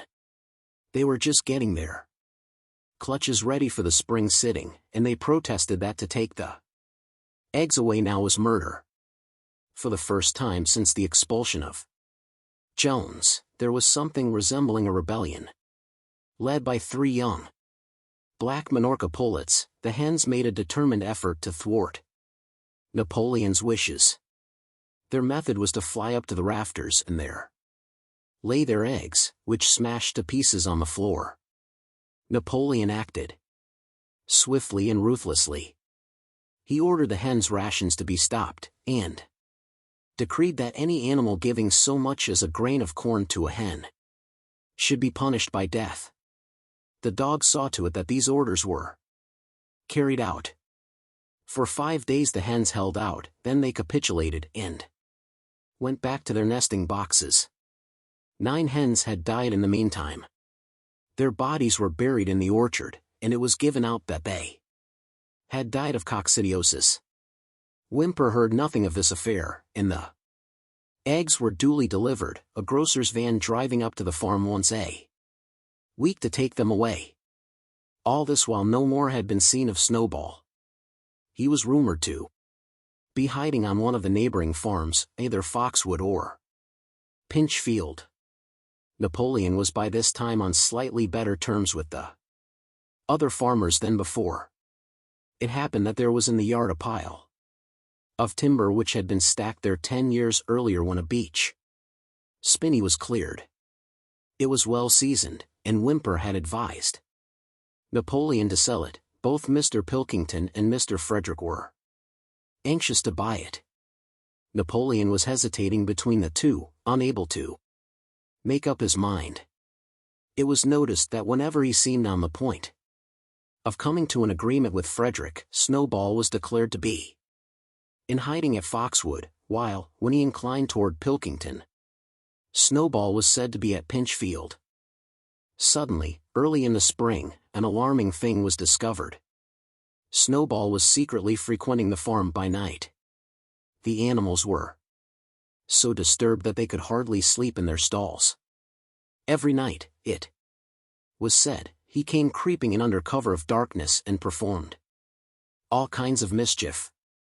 He stole the corn, he upset the milk pails, he broke the eggs, he trampled the seed beds, he gnawed the bark off the fruit trees. Whenever anything went wrong, it became usual to attribute it to Snowball. If a window was broken or a drain was blocked up, someone was certain to say that Snowball had come in the night and done it, and when the key of the store shed was lost, the whole farm was convinced that Snowball had thrown it down the well.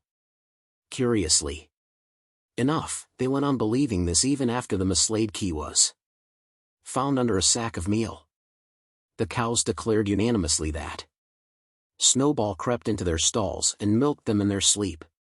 The rats, which had been troublesome that winter, were also said to be in league with Snowball. Napoleon decreed that there should be a full investigation into Snowball's activities. With his dogs in attendance, he set out and made a careful tour of inspection of the farm buildings, the other animals following at a respectful distance.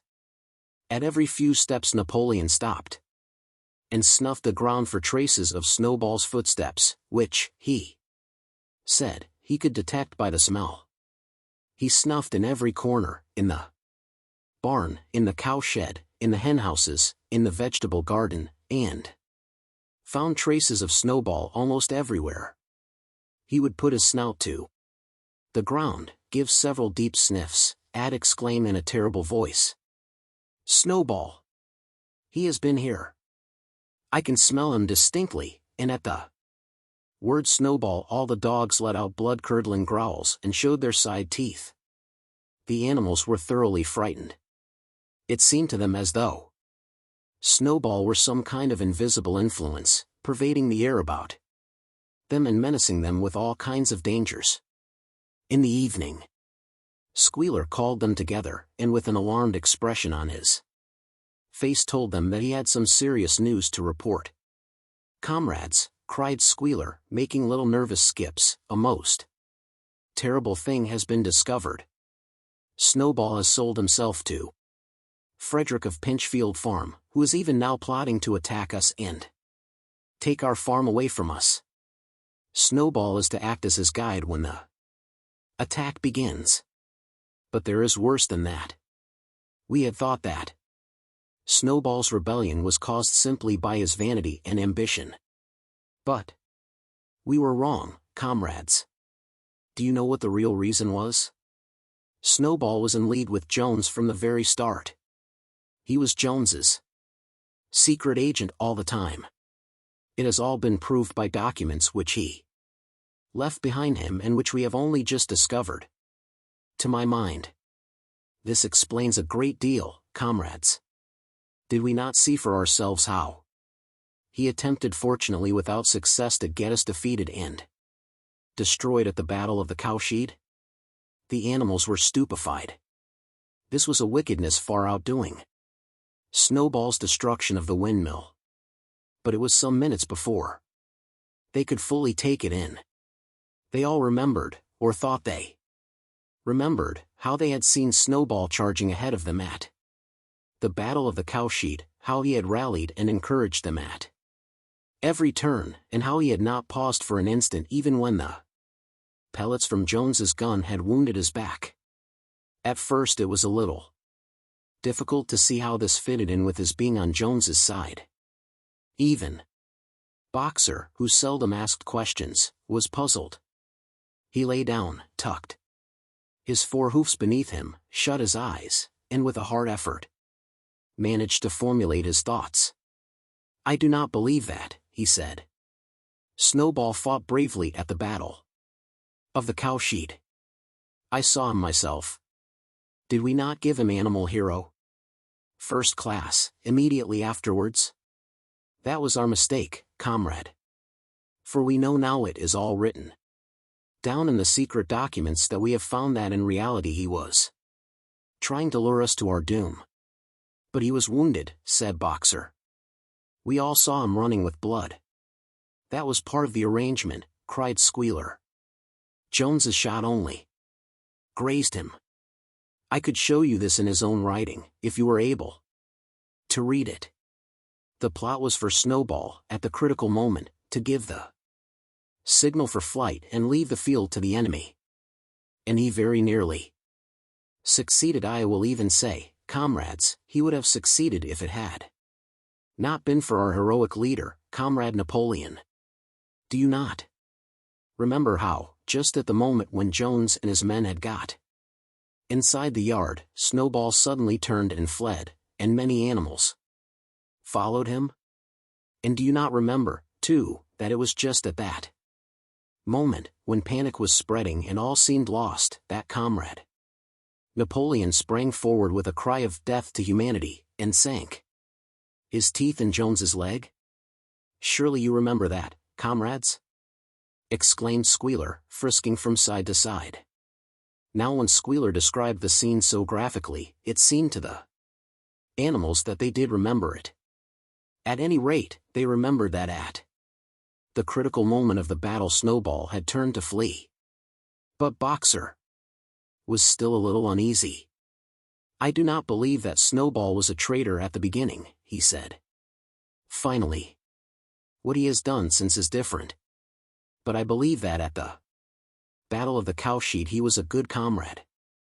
Our leader, Comrade Napoleon," announced Squealer, speaking very slowly and firmly, "has stated categorically, comrade, that Snowball was Jones's agent from the very beginning, yes, and from long before the rebellion was ever thought of." "Ah, that is different," said Boxer. "If Comrade Napoleon says it, it must be right." "That is the true spirit, comrade," cried Squealer, but it was noticed he cast a very ugly look at Boxer with his little twinkling eyes. He turned to go, then paused and added impressively, "I warn every animal on this farm to keep his eyes very wide open. For we have reason to think that some of Snowball's secret agents are lurking among us at this moment." For days later, in the late afternoon, Napoleon ordered all the animals to assemble in the yard. When they were all gathered together, Napoleon emerged from the farmhouse, wearing both his medals, for he had recently awarded himself Animal Hero, First Class, and Animal Hero, Second Class, with his 9 huge dogs frisking round him and uttering growls that sent shivers down all the animals' spines. They all cowered silently in their places, seeming to know in advance that some terrible thing was about to happen. Napoleon stood sternly surveying his audience, then he uttered a high-pitched whimper. Immediately the dogs bounded forward, seized 4 of the pigs by the ear and dragged them, squealing with pain and terror, to Napoleon's feet. The pigs' ears were bleeding, the dogs had tasted blood, and for a few moments they appeared to go quite mad. To the amazement of everybody, 3 of them flung themselves upon Boxer. Boxer saw them coming and put out his great hoof, caught a dog in mid-air, and pinned him to the ground. The dog shrieked for mercy, and the other 2 fled with their tails between their legs. Boxer looked at Napoleon to know whether he should crush the dog to death or let it go. Napoleon appeared to change countenance, and sharply ordered Boxer to let the dog go, whereat Boxer lifted his hoof, and the dog slunk away, bruised and howling. Presently the tumult died down. The 4 pigs waited, trembling, with guilt written on every line of their countenances. Napoleon now called upon them to confess their crimes. They were the same 4 pigs as had protested when Napoleon abolished the Sunday meetings. Without any further prompting, they confessed that they had been secretly in touch with Snowball ever since his expulsion, that they had collaborated with him in destroying the windmill, and that they had entered into an agreement with him to hand over Animal Farm to Mr. Frederick. They added that Snowball had privately admitted to them that he had been Jones's secret agent for years past. When they had finished their confession, the dogs promptly tore their throats out, and in a terrible voice Napoleon demanded whether any other animal had anything to confess. The 3 hens who had been the ringleaders in the attempted rebellion over the eggs now came forward and stated that Snowball had appeared to them in a dream and incited them to disobey Napoleon's orders. They, too, were slaughtered. Then a goose came forward and confessed to having secreted 6 ears of corn during the last year's harvest and eaten them in the night. Then a sheep confessed to having urinated in the drinking pool, urged to do this, so she said, by Snowball, and 2 other sheep confessed to having murdered an old ram, an especially devoted follower of Napoleon, by chasing him round and round a bonfire when he was suffering from a cough. They were all slain on the spot.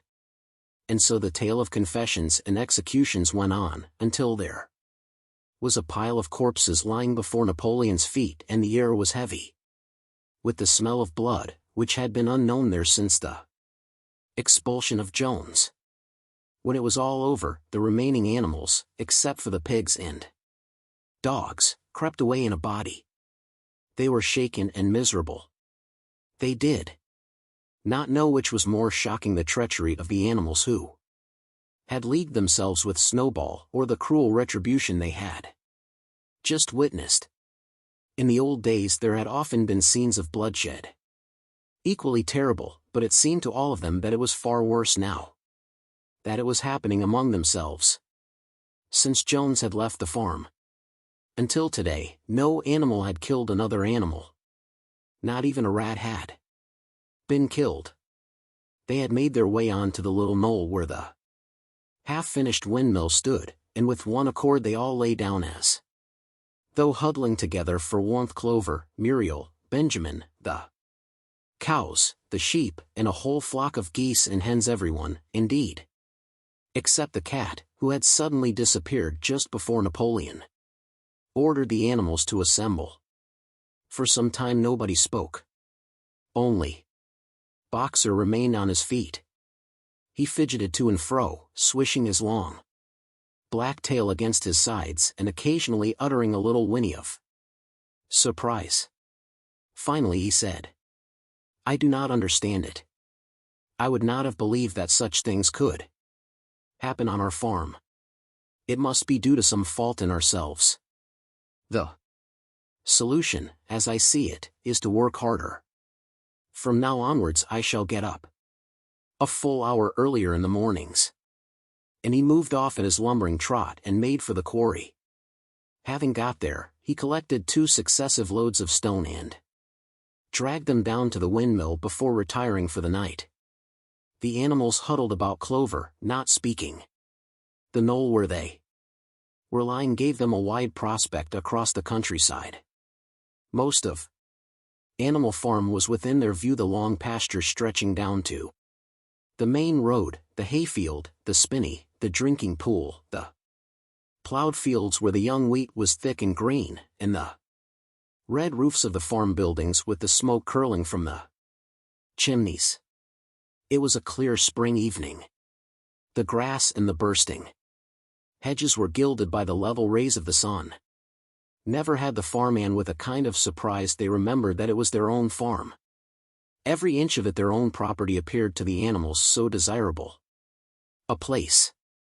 As Clover looked down the hillside her eyes filled with tears. If she could have spoken her thoughts, it would have been to say that this was not what they had aimed at when they had set themselves years ago to work for the overthrow of the human race. These scenes of terror and slaughter were not what they had looked forward to on that night when Old Major first stirred them to rebellion. If she herself had had any picture of the future, it had been of a society of animals set free from hunger and the whip, all equal, each working according to his capacity. The strong protecting the weak, as she had protected the lost brood of ducklings with her foreleg on the night of Major's speech. Instead she did not know why they had come to a time when no one dared speak his mind, when fierce, growling dogs roamed everywhere, and when you had to watch your comrades torn to pieces after confessing to shocking crimes.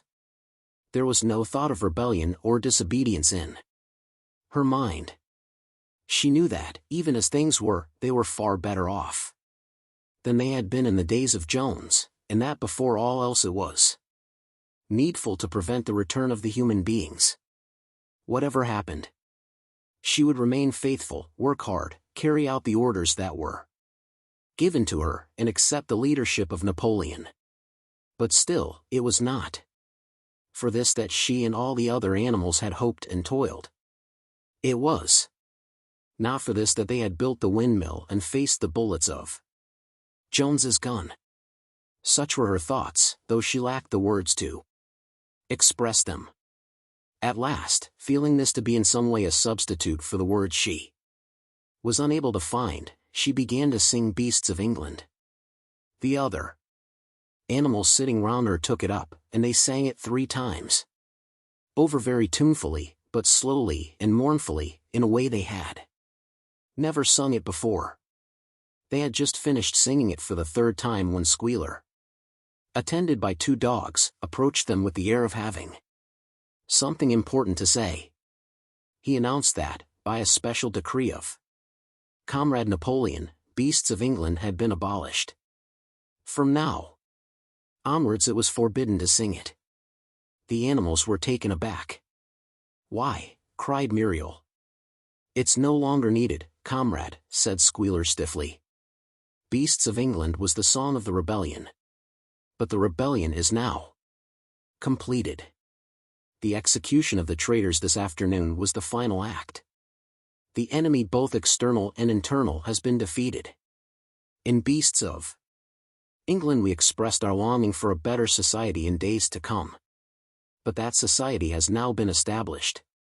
Clearly this song has no longer any purpose. Frightened though they were, some of the animals might possibly have protested, but at this moment the sheep set up their usual bleating of 4 legs good, 2 legs bad, which went on for several minutes and put an end to the discussion. So Beasts of England was heard no more. In its place Minimus, the poet, had composed another song which began, Animal farm, never through me shalt thou come to harm.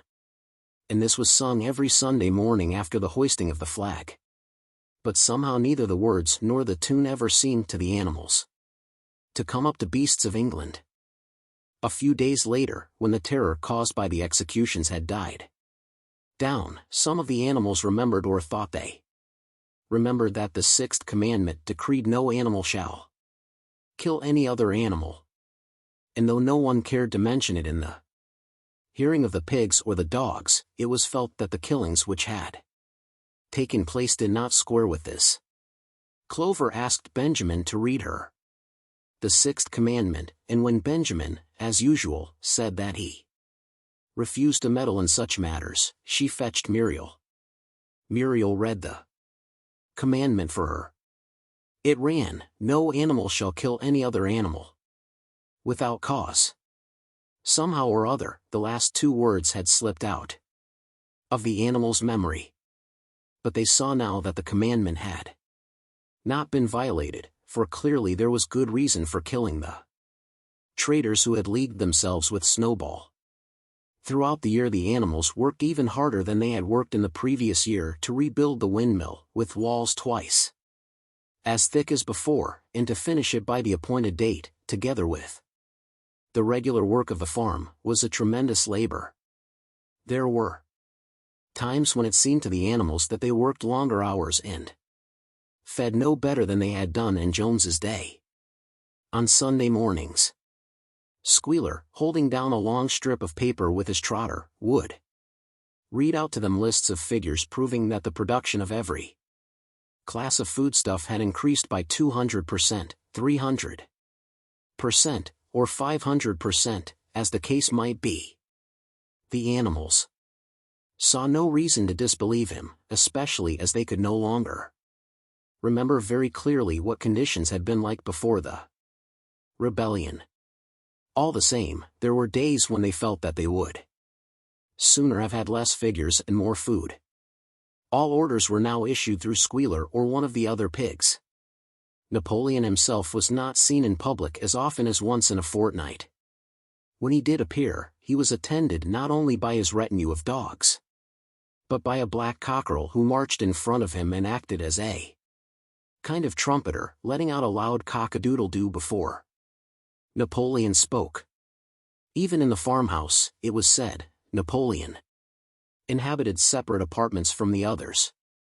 He took his meals alone, with 2 dogs to wait upon him, and always ate from the Crown Derby dinner service which had been in the glass cupboard in the drawing room.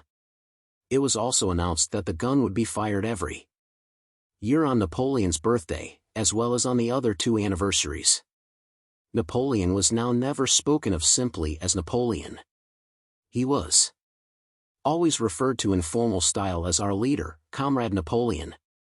And this pigs liked to invent for him such titles as Father of all animals, Terror of mankind, Protector of the sheepfold, ducklings, Friend, and the like.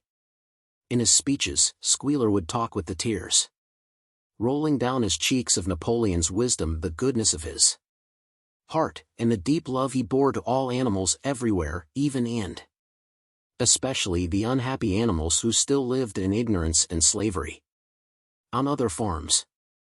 It had become usual to give Napoleon the credit for every successful achievement and every stroke of good fortune. You would often hear one hen remark to another, under the guidance of our leader, Comrade Napoleon, I have laid 5 eggs in 6 days, or 2 cows, enjoying a drink at the pool, would exclaim, thanks to the leadership of Comrade Napoleon, how excellent this water tastes. The general feeling on the farm was well expressed in a poem entitled Comrade Napoleon, which was composed by Minimus and which ran as follows. Friend of fatherless, fountain of happiness, Lord of the swill bucket.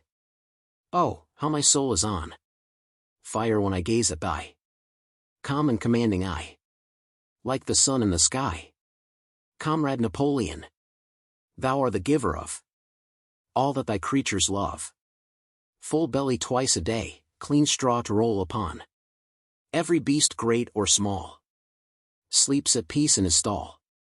Thou watchest over all. Comrade Napoleon, had I a sucking pig, ere he had grown as big, even as a pint bottle or as a rolling pin, he should have learned to be faithful and true to thee. Yes, his first squeak should be Comrade Napoleon. Napoleon approved of this poem and caused it to be inscribed on the wall of the big barn, at the opposite end from the 7 commandments. It was surmounted by a portrait of Napoleon, in profile, executed by Squealer in white paint. Meanwhile, through the agency of Whymper, Napoleon was engaged in complicated negotiations with Frederick and Pilkington. The pile of timber was still unsold. Of the 2, Frederick was the more anxious to get hold of it, but he would not offer a reasonable price. At the same time, there were renewed rumors that Frederick and his men were plotting to attack Animal Farm and to destroy the windmill, the building of which had aroused furious jealousy in him. Snowball was known to be still skulking on Pinchfield Farm. In the middle of the summer, the animals were alarmed to hear that 3 hens had come forward and confessed that, inspired by Snowball, they had entered into a plot to murder Napoleon. They were executed immediately, and fresh precautions for Napoleon's safety were taken. 4 dogs guarded his bed at night, 1 at each corner, and a young pig named Pink Eye was given the task of tasting all his food before he ate it, lest it should be poisoned. At about the same time it was given out that Napoleon had arranged to sell the pile of timber to Mr. Pilkington. He was also going to enter into a regular agreement for the exchange of certain products between Animal Farm and Foxwood. The relations between Napoleon and Pilkington, though they were only conducted through Whymper, were now almost friendly. The animals distrusted Pilkington as a human being, but greatly preferred him to Frederick, whom they both feared and hated. As the summer wore on, and the windmill neared completion, the rumors of an impending treacherous attack grew stronger and stronger. Frederick, it was said, intended to bring against them 20 men all armed with guns, and he had already bribed the magistrates and police, so that if he could once get hold of the title deeds of Animal Farm they would ask no questions. Moreover, terrible stories were leaking out from Pinchfield about the cruelties that Frederick practiced upon his animals. He had flogged an old horse to death, he starved his cows, he had killed a dog by throwing it into the furnace, he amused himself in the evenings by making cocks fight with splinters of razor blade tied to their spurs. The animals' blood boiled with rage when they heard of these things being done to their comrades. And sometimes they clamored to be allowed to go out in a body and attack Pinchfield Farm, drive out the humans, and set the animals free. But Squealer counseled them to avoid rash actions and trust in Comrade Napoleon's strategy. Nevertheless, feeling against Frederick continued to run high. One Sunday morning Napoleon appeared in the barn and explained that he had never at any time contemplated selling the pile of timber to Frederick. He considered it beneath his dignity, he said, to have dealings with scoundrels of that description. The pigeons who were still sent out to spread tidings of the rebellion were forbidden to set foot anywhere on Foxwood, and were also ordered to drop their former slogan of death to humanity in favor of death to Frederick.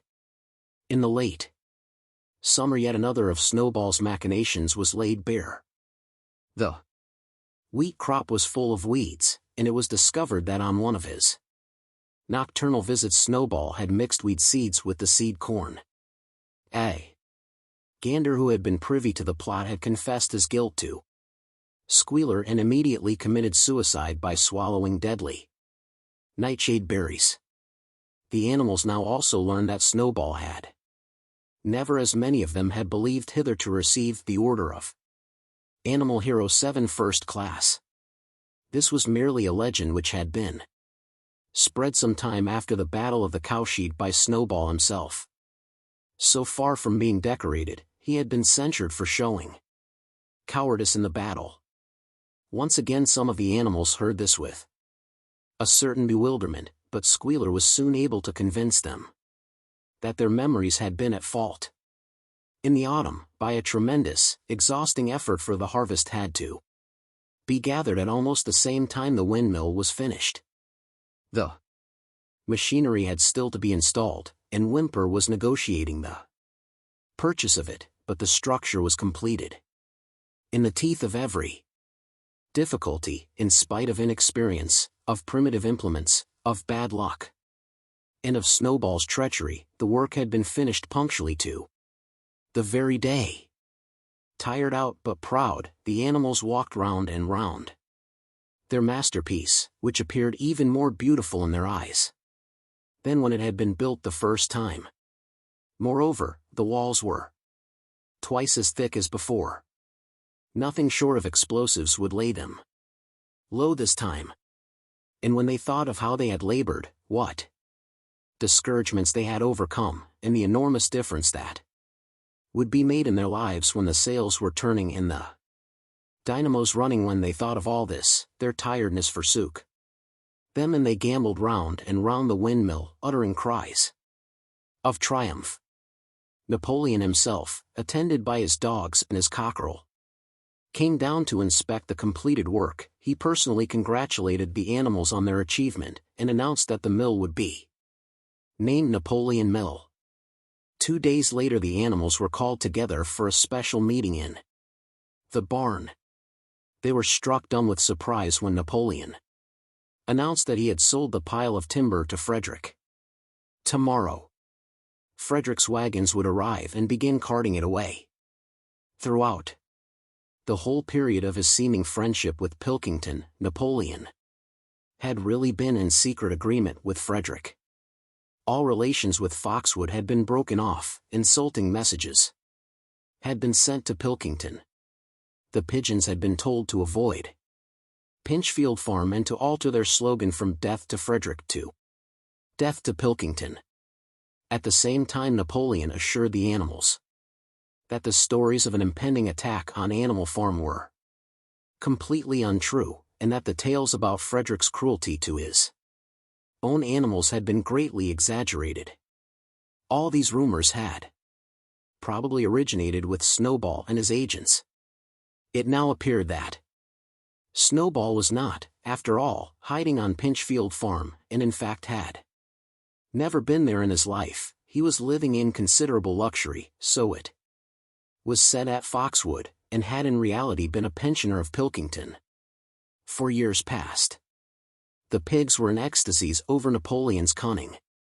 By seeming to be friendly with Pilkington, he had forced Frederick to raise his price by £12.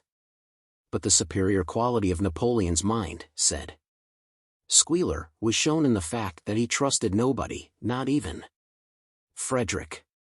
Frederick had wanted to pay for the timber with something called a check, which, it seemed, was a piece of paper with a promise to pay written upon it. But Napoleon was too clever for him. He had demanded payment in real £5 notes, which were to be handed over before the timber was removed. Already Frederick had paid up, and the sum he had paid was just enough to buy the machinery for the windmill. Meanwhile the timber was being carted away at high speed. When it was all gone, another special meeting was held in the barn for the animals to inspect Frederick's banknotes. Smiling beatifically, and wearing both his decorations, Napoleon reposed on a bed of straw on the platform, with the money at his side, neatly piled on a china dish. From the farmhouse kitchen, the animals filed slowly past, and each gazed his fill. And Boxer put out his nose to sniff at the banknotes, and the flimsy white things stirred and rustled in his breath. 3 days later there was a terrible hullabaloo. Whimper, his face deadly pale, came racing up the path on his bicycle, flung it down in the yard and rushed straight into the farmhouse. The next moment a choking roar of rage sounded from Napoleon's apartments. The news of what had happened sped round the farm like wildfire. The banknotes were forgeries.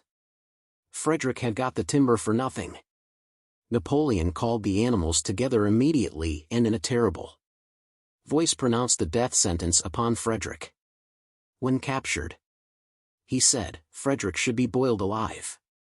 At the same time he warned them that after this treacherous deed the worst was to be expected. Frederick and his men might make their long-expected attack at any moment. Sentinels were placed at all the approaches to the farm. In addition, 4 pigeons were sent to Foxwood with a conciliatory message, which it was hoped might re-establish good relations with Pilkington. The very next morning the attack came.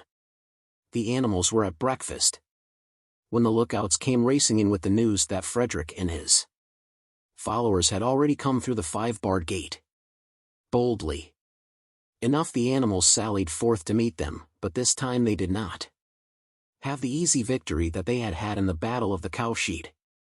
There were 15 men, with half a dozen guns between them, and they opened fire as soon as they got within 50 yards.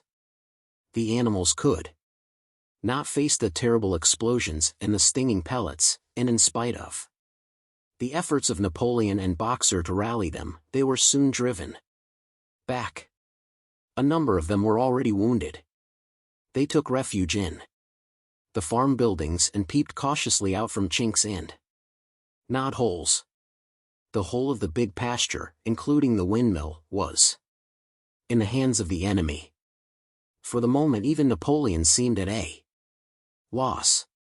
He paced up and down without a word, his tail rigid and twitching. Wistful glances were sent in the direction of Foxwood.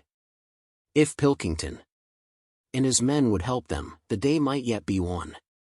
But at this moment the 4 pigeons, who had been sent out on the day before, returned, one of them bearing a scrap of paper from Pilkington. On it was penciled the words, "Serves you right." Meanwhile Frederick and his men had halted about the windmill. The animals watched them, and a murmur of dismay went round. 2 of the men had produced a crowbar and a sledgehammer. They were going to knock the windmill down. "Impossible," cried Napoleon. "We have built the walls far too thick for that. They could not knock it down in a week. Courage, comrades." But Benjamin was watching the movements of the men intently. The 2 with the hammer and the crowbar were drilling a hole near the base of the windmill. Slowly, and with an air almost of amusement, Benjamin nodded his long muzzle. "I thought so," he said. "Do you not see what they are doing? In another moment they are going to pack blasting powder into that hole." Terrified, the animals waited. It was impossible now to venture out of the shelter of the buildings. After a few minutes the men were seen to be running in all directions. Then there was a deafening roar. The pigeons swirled into the air, and all the animals, except Napoleon, flung themselves flat on their bellies and hid their faces. When they got up again, a huge cloud of black smoke was hanging where the windmill had been. Slowly the breeze drifted it away. The windmill had ceased to exist. At this sight the animals' courage returned to them. The fear and despair they had felt a moment earlier were drowned in their rage against this vile, contemptible act. A mighty cry for vengeance went up, and without waiting for further orders they charged forth in a body and made straight for the enemy. This time they did not heed the cruel pellets that swept over them like hail. It was a savage, bitter battle. The men fired again and again, and, when the animals got to close quarters, lashed out with their sticks and their heavy boots. A cow, 3 sheep, and 2 geese were killed, and nearly everyone was wounded. Even Napoleon, who was directing operations from the rear, had the tip of his tail chipped by a pellet. But the men did not go unscathed either. 3 of them had their heads broken by blows from boxers' hoofs, another was gored in the belly by a cow's horn, another had his trousers nearly torn off by Jesse and Bluebill. And when the 9 dogs of Napoleon's own bodyguard, whom he had instructed to make a detour under cover of the hedge, suddenly appeared on the men's flank, baying ferociously, panic overtook them. They saw that they were in danger of being surrounded. Frederick shouted to his men to get out while the going was good, and the next moment the cowardly enemy was running for dear life. The animals chased them right down to the bottom of the field, and got in some last kicks at them as they forced their way through the thorn hedge. They had won, but they were weary and bleeding. Slowly they began to limp back towards the farm. The sight of their dead comrades stretched upon the grass moved some of them to tears. And for a little while they halted in sorrowful silence at the place where the windmill had once stood. Yes, it was gone, almost the last trace of their labor was gone. Even the foundations were partially destroyed. And in rebuilding it they could not this time, as before, make use of the fallen stones.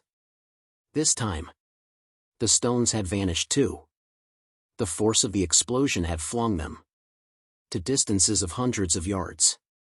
It was as though the windmill had never been. As they approached the farm squealer, who had unaccountably been absent during the fighting, came skipping towards them, whisking his tail and beaming with satisfaction. And the animals heard, from the direction of the farm buildings, the solemn booming of a gun. "What is that gun firing for?" said Boxer. "To celebrate our victory," cried Squealer. "What victory?" said Boxer. His knees were bleeding, he had lost a shoe and split his hoof, and a dozen pellets had lodged themselves in his hind leg. "What victory, comrade? Have we not driven the enemy off our soil, the sacred soil of Animal Farm? But they have destroyed the windmill. And we had worked on it for 2 years. What matter? We will build another windmill. We will build 6 windmills if we feel like it. You do not appreciate, comrade, the mighty thing that we have done. The enemy was an occupation of this very ground that we stand upon. And now, thanks to the leadership of Comrade Napoleon, we have won every inch of it back again." "Then we have won back what we had before," said Boxer. "That is our victory," said Squealer. They limped into the yard. The pellets under the skin of Boxer's leg smarted painfully. He saw ahead of him the heavy labor of rebuilding the windmill from the foundations, and already in imagination he braced himself for the task. But for the first time it occurred to him that he was 11 years old and that perhaps his great muscles were not quite what they had once been. But when the animals saw the green flag flying, and heard the gun firing again 7 times it was fired in all, and heard the speech that Napoleon made, congratulating them on their conduct, it did seem to them after all that they had won a great victory. The animals slain in the battle were given a solemn funeral. Boxer and Clover pulled the wagon, which served as a hearse, and Napoleon himself walked at the head of the procession. 2 whole days were given over to celebrations. There were songs, speeches, and more firing of the gun, and a special gift of an apple was bestowed on every animal, with 2 ounces of corn for each bird and 3 biscuits for each dog. It was announced that the battle would be called the Battle of the Windmill, and that Napoleon had created a new decoration, the Order of the Green Banner, which he had conferred upon himself. In the general rejoicings the unfortunate affair of the banknotes was forgotten. It was a few days later than this that the pigs came upon a case of whiskey in the cellars of the farmhouse. It had been overlooked at the time when the house was first occupied. That night there came from the farmhouse the sound of loud singing, in which, to everyone's surprise, the strains of Beasts of England were mixed up. At about 9:30, Napoleon, wearing an old bowler hat of Mr. Jones's, was distinctly seen to emerge from the back door, gallop rapidly round the yard, and disappear indoors again. But in the morning a deep silence hung over the farmhouse. Not a pig appeared to be stirring.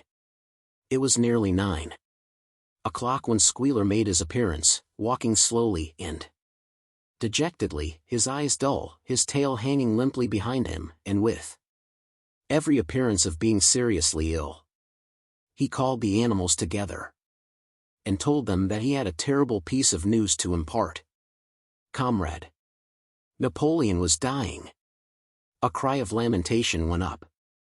Straw was laid down outside the doors of the farmhouse, and the animals walked on tiptoe. With tears in their eyes they asked one another what they should do if their leader were taken away from them. A rumor went round that Snowball had after all contrived to introduce poison into Napoleon's food. At 11 o'clock Squealer came out to make another announcement. As his last act upon earth, Comrade Napoleon had pronounced a solemn decree. The drinking of alcohol was to be punished by death. By the evening, however, Napoleon appeared to be somewhat better. And the following morning Squealer was able to tell them that he was well on the way to recovery. By the evening of that day Napoleon was back at work, and on the next day it was learned that he had instructed whimper to purchase in Willingdon some booklets on brewing and distilling. A week later Napoleon gave orders that the small paddock beyond the orchard, which it had previously been intended to set aside as a grazing ground for animals who were past work, was to be plowed up. It was given out that the pasture was exhausted and needed reseeding, but it soon became known that Napoleon intended to sow it with barley. About this time there occurred a strange incident which hardly anyone was able to understand. One night at about 12 o'clock there was a loud crash in the yard, and the animals rushed out of their stalls. It was a moonlit night. At the foot of the end wall of the big barn, where the 7 commandments were written, there lay a ladder broken in 2 pieces. Squealer, temporarily stunned, was sprawling beside it, and near at hand there lay a lantern, a paintbrush, and an overturned pot of white paint. The dogs immediately made a ring round Squealer, and escorted him back to the farmhouse as soon as he was able to walk. None of the animals could form any idea as to what this meant, except old Benjamin, who nodded his muzzle with a knowing air, and seemed to understand, but would say nothing.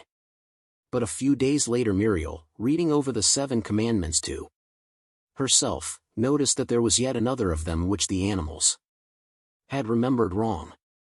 They had thought the 5th commandment was no animal shall drink alcohol, but there were 2 words that they had forgotten. Actually the commandment read, no animal shall drink alcohol to excess. Boxer's split hoof was a long time in healing. They had started the rebuilding of the windmill the day after the victory celebrations were ended. Boxer refused to take even a day off work, and made it a point of honor not to let it be seen that he was in pain. In the evenings he would admit privately to Clover that the hoof troubled him a great deal. Clover treated the hoof with poultices of herbs which she prepared by chewing them, and both she and Benjamin urged Boxer to work less hard. A horse's lungs do not last forever, she said to him. But Boxer would not listen. He had, he said, only one real ambition left: to see the windmill well underway before he reached the age for retirement. At the beginning, when the laws of Animal Farm were first formulated, the retiring age had been fixed for horses and pigs at 12, for cows at 14, for dogs at 9, for sheep at 7, and for hens and geese at 5. Liberal old age pensions had been agreed upon. As yet no animal had actually retired on pension, but of late the subject had been discussed more and more.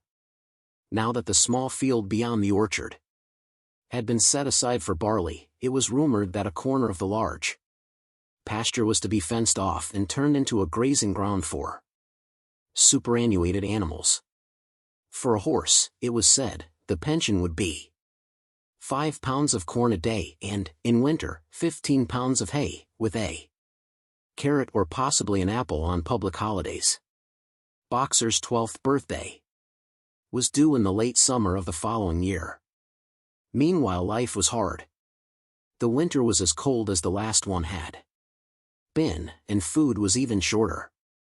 Once again all rations were reduced, except those of the pigs and the dogs. A too rigid equality in rations, Squealer explained, would have been contrary to the principles of animalism. In any case he had no difficulty in proving to the other animals that they were not in reality short of food, whatever the appearances might be. For the time being, certainly, it had been found necessary to make a readjustment of rations. Squealer always spoke of it as a readjustment, never as a reduction, but in comparison with the days of Jones, the improvement was enormous. Reading out the figures in a shrill, rapid voice, he proved to them in detail that they had more oats, more hay, more turnips than they had had in Jones's day, that they worked shorter hours, that their drinking water was of better quality, that they lived longer, that a larger proportion of their young ones survived infancy, and that they had more straw in their stalls and suffered less from fleas. The animals believed every word of it. Truth to tell, Jones and all he stood for had almost faded out of their memories. They knew that life nowadays was harsh and bare, that they were often hungry and often cold, and that they were usually working when they were not asleep. But doubtless it had been worse in the old days. They were glad to believe so. Besides, in those days they had been slaves and now they were free, and that made all the difference, as Squealer did not fail to point out. There were many more mouths to feed now. In the autumn the 4 sows had all littered about simultaneously, producing 31 young pigs between them. The young pigs were piebald, and as Napoleon was the only boar on the farm, it was possible to guess at their parentage. It was announced that later, when bricks and timber had been purchased, a schoolroom would be built in the farmhouse garden. For the time being, the young pigs were given their instruction by Napoleon himself. In the farmhouse kitchen, they took their exercise in the garden, and were discouraged from playing with the other young animals. About this time, too, it was laid down as a rule that when a pig and any other animal met on the path, the other animal must stand aside, and also that all pigs, of whatever degree, were to have the privilege of wearing green ribbons on their tails on Sundays. The farm had had a fairly successful year, but was still short of money. There were the bricks, sand, and lime for the schoolroom to be purchased, and it would also be necessary to begin saving up again for the machinery for the windmill.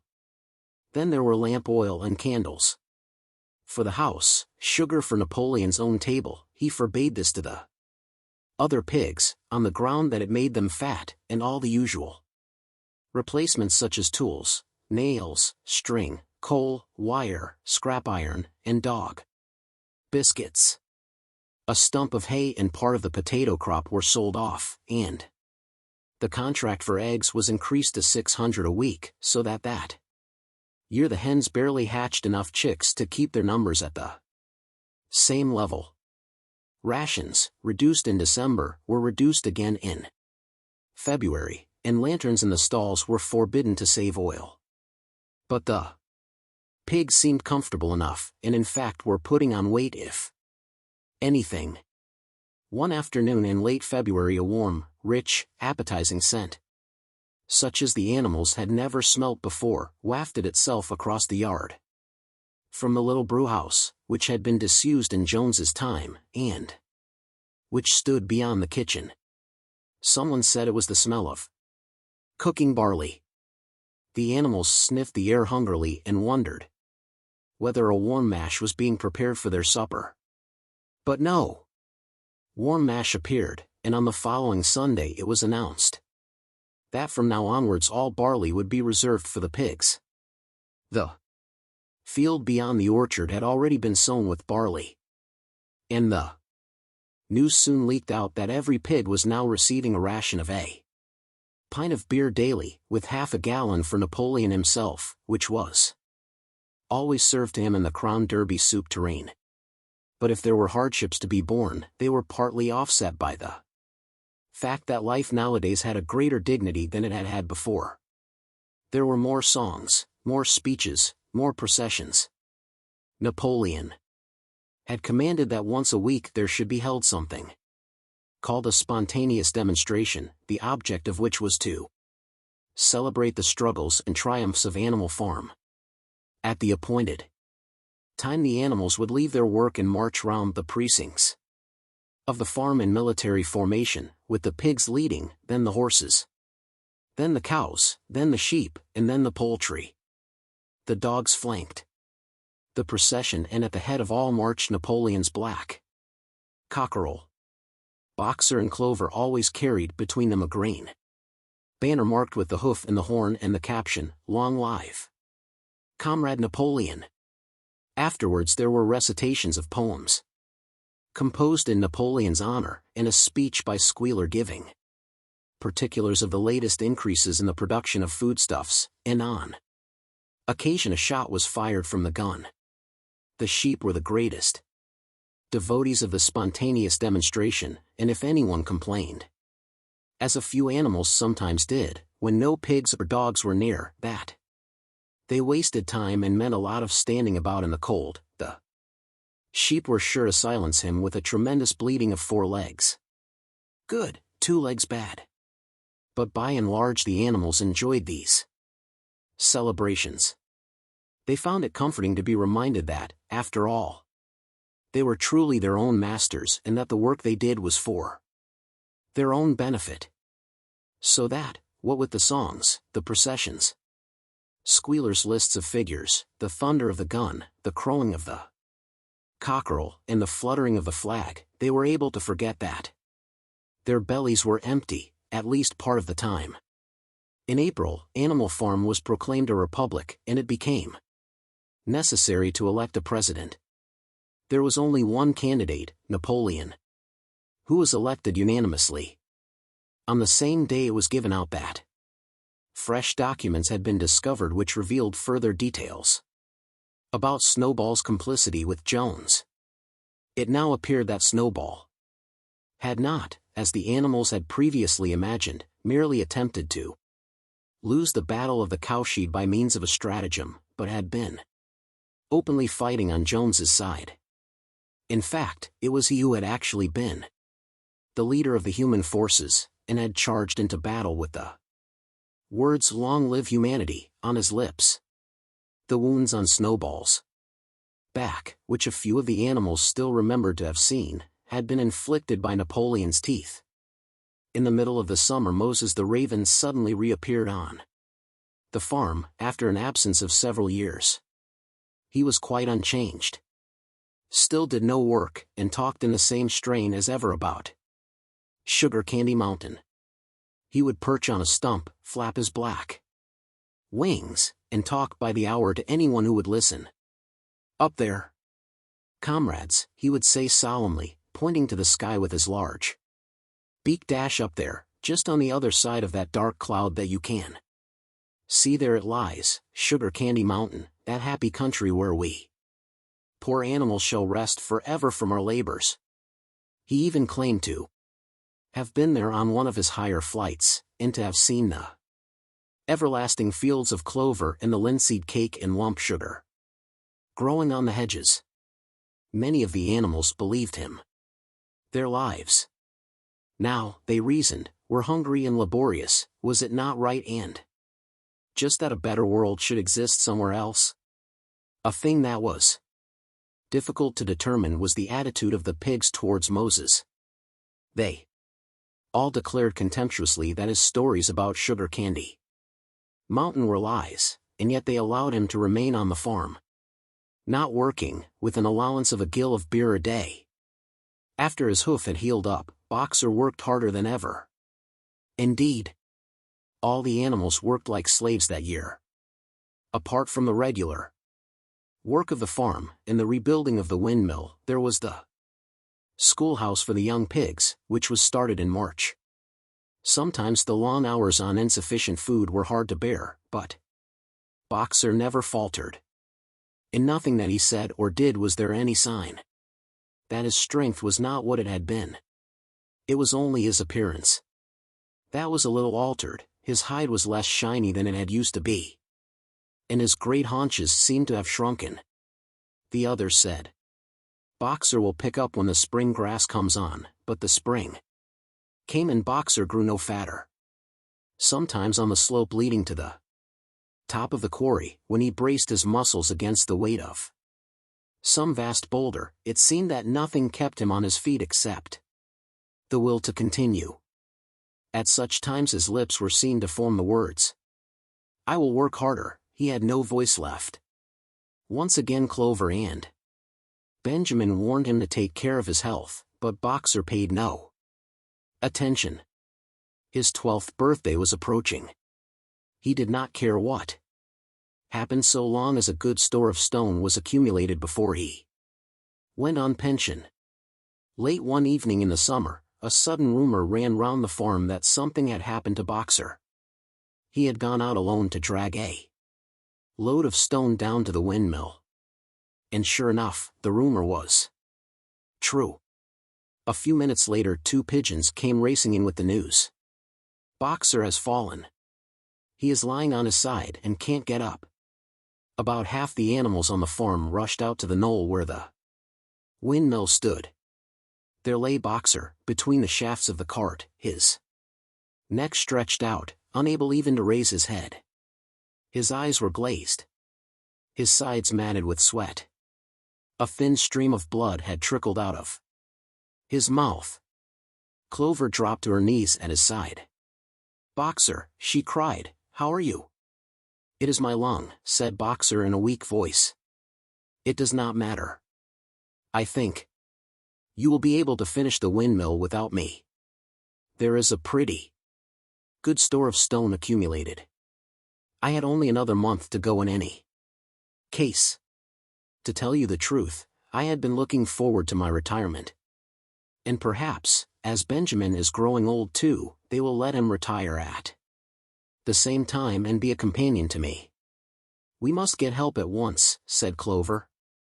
"Run, somebody, and tell Squealer what has happened." All the other animals immediately raced back to the farmhouse to give Squealer the news. Only Clover remained, and Benjamin 7, who lay down at Boxer's side, and, without speaking, kept the flies off him with his long tail. After about a quarter of an hour Squealer appeared, full of sympathy and concern. He said that Comrade Napoleon had learned with the very deepest distress of this misfortune to one of the most loyal workers on the farm, and was already making arrangements to send Boxer to be treated in the hospital at Willingdon. The animals felt a little uneasy at this. Except for Molly and Snowball, no other animal had ever left the farm, and they did not like to think of their sick comrade in the hands of human beings. However, Squealer easily convinced them that the veterinary surgeon in Willingdon could treat Boxer's case more satisfactorily than could be done on the farm.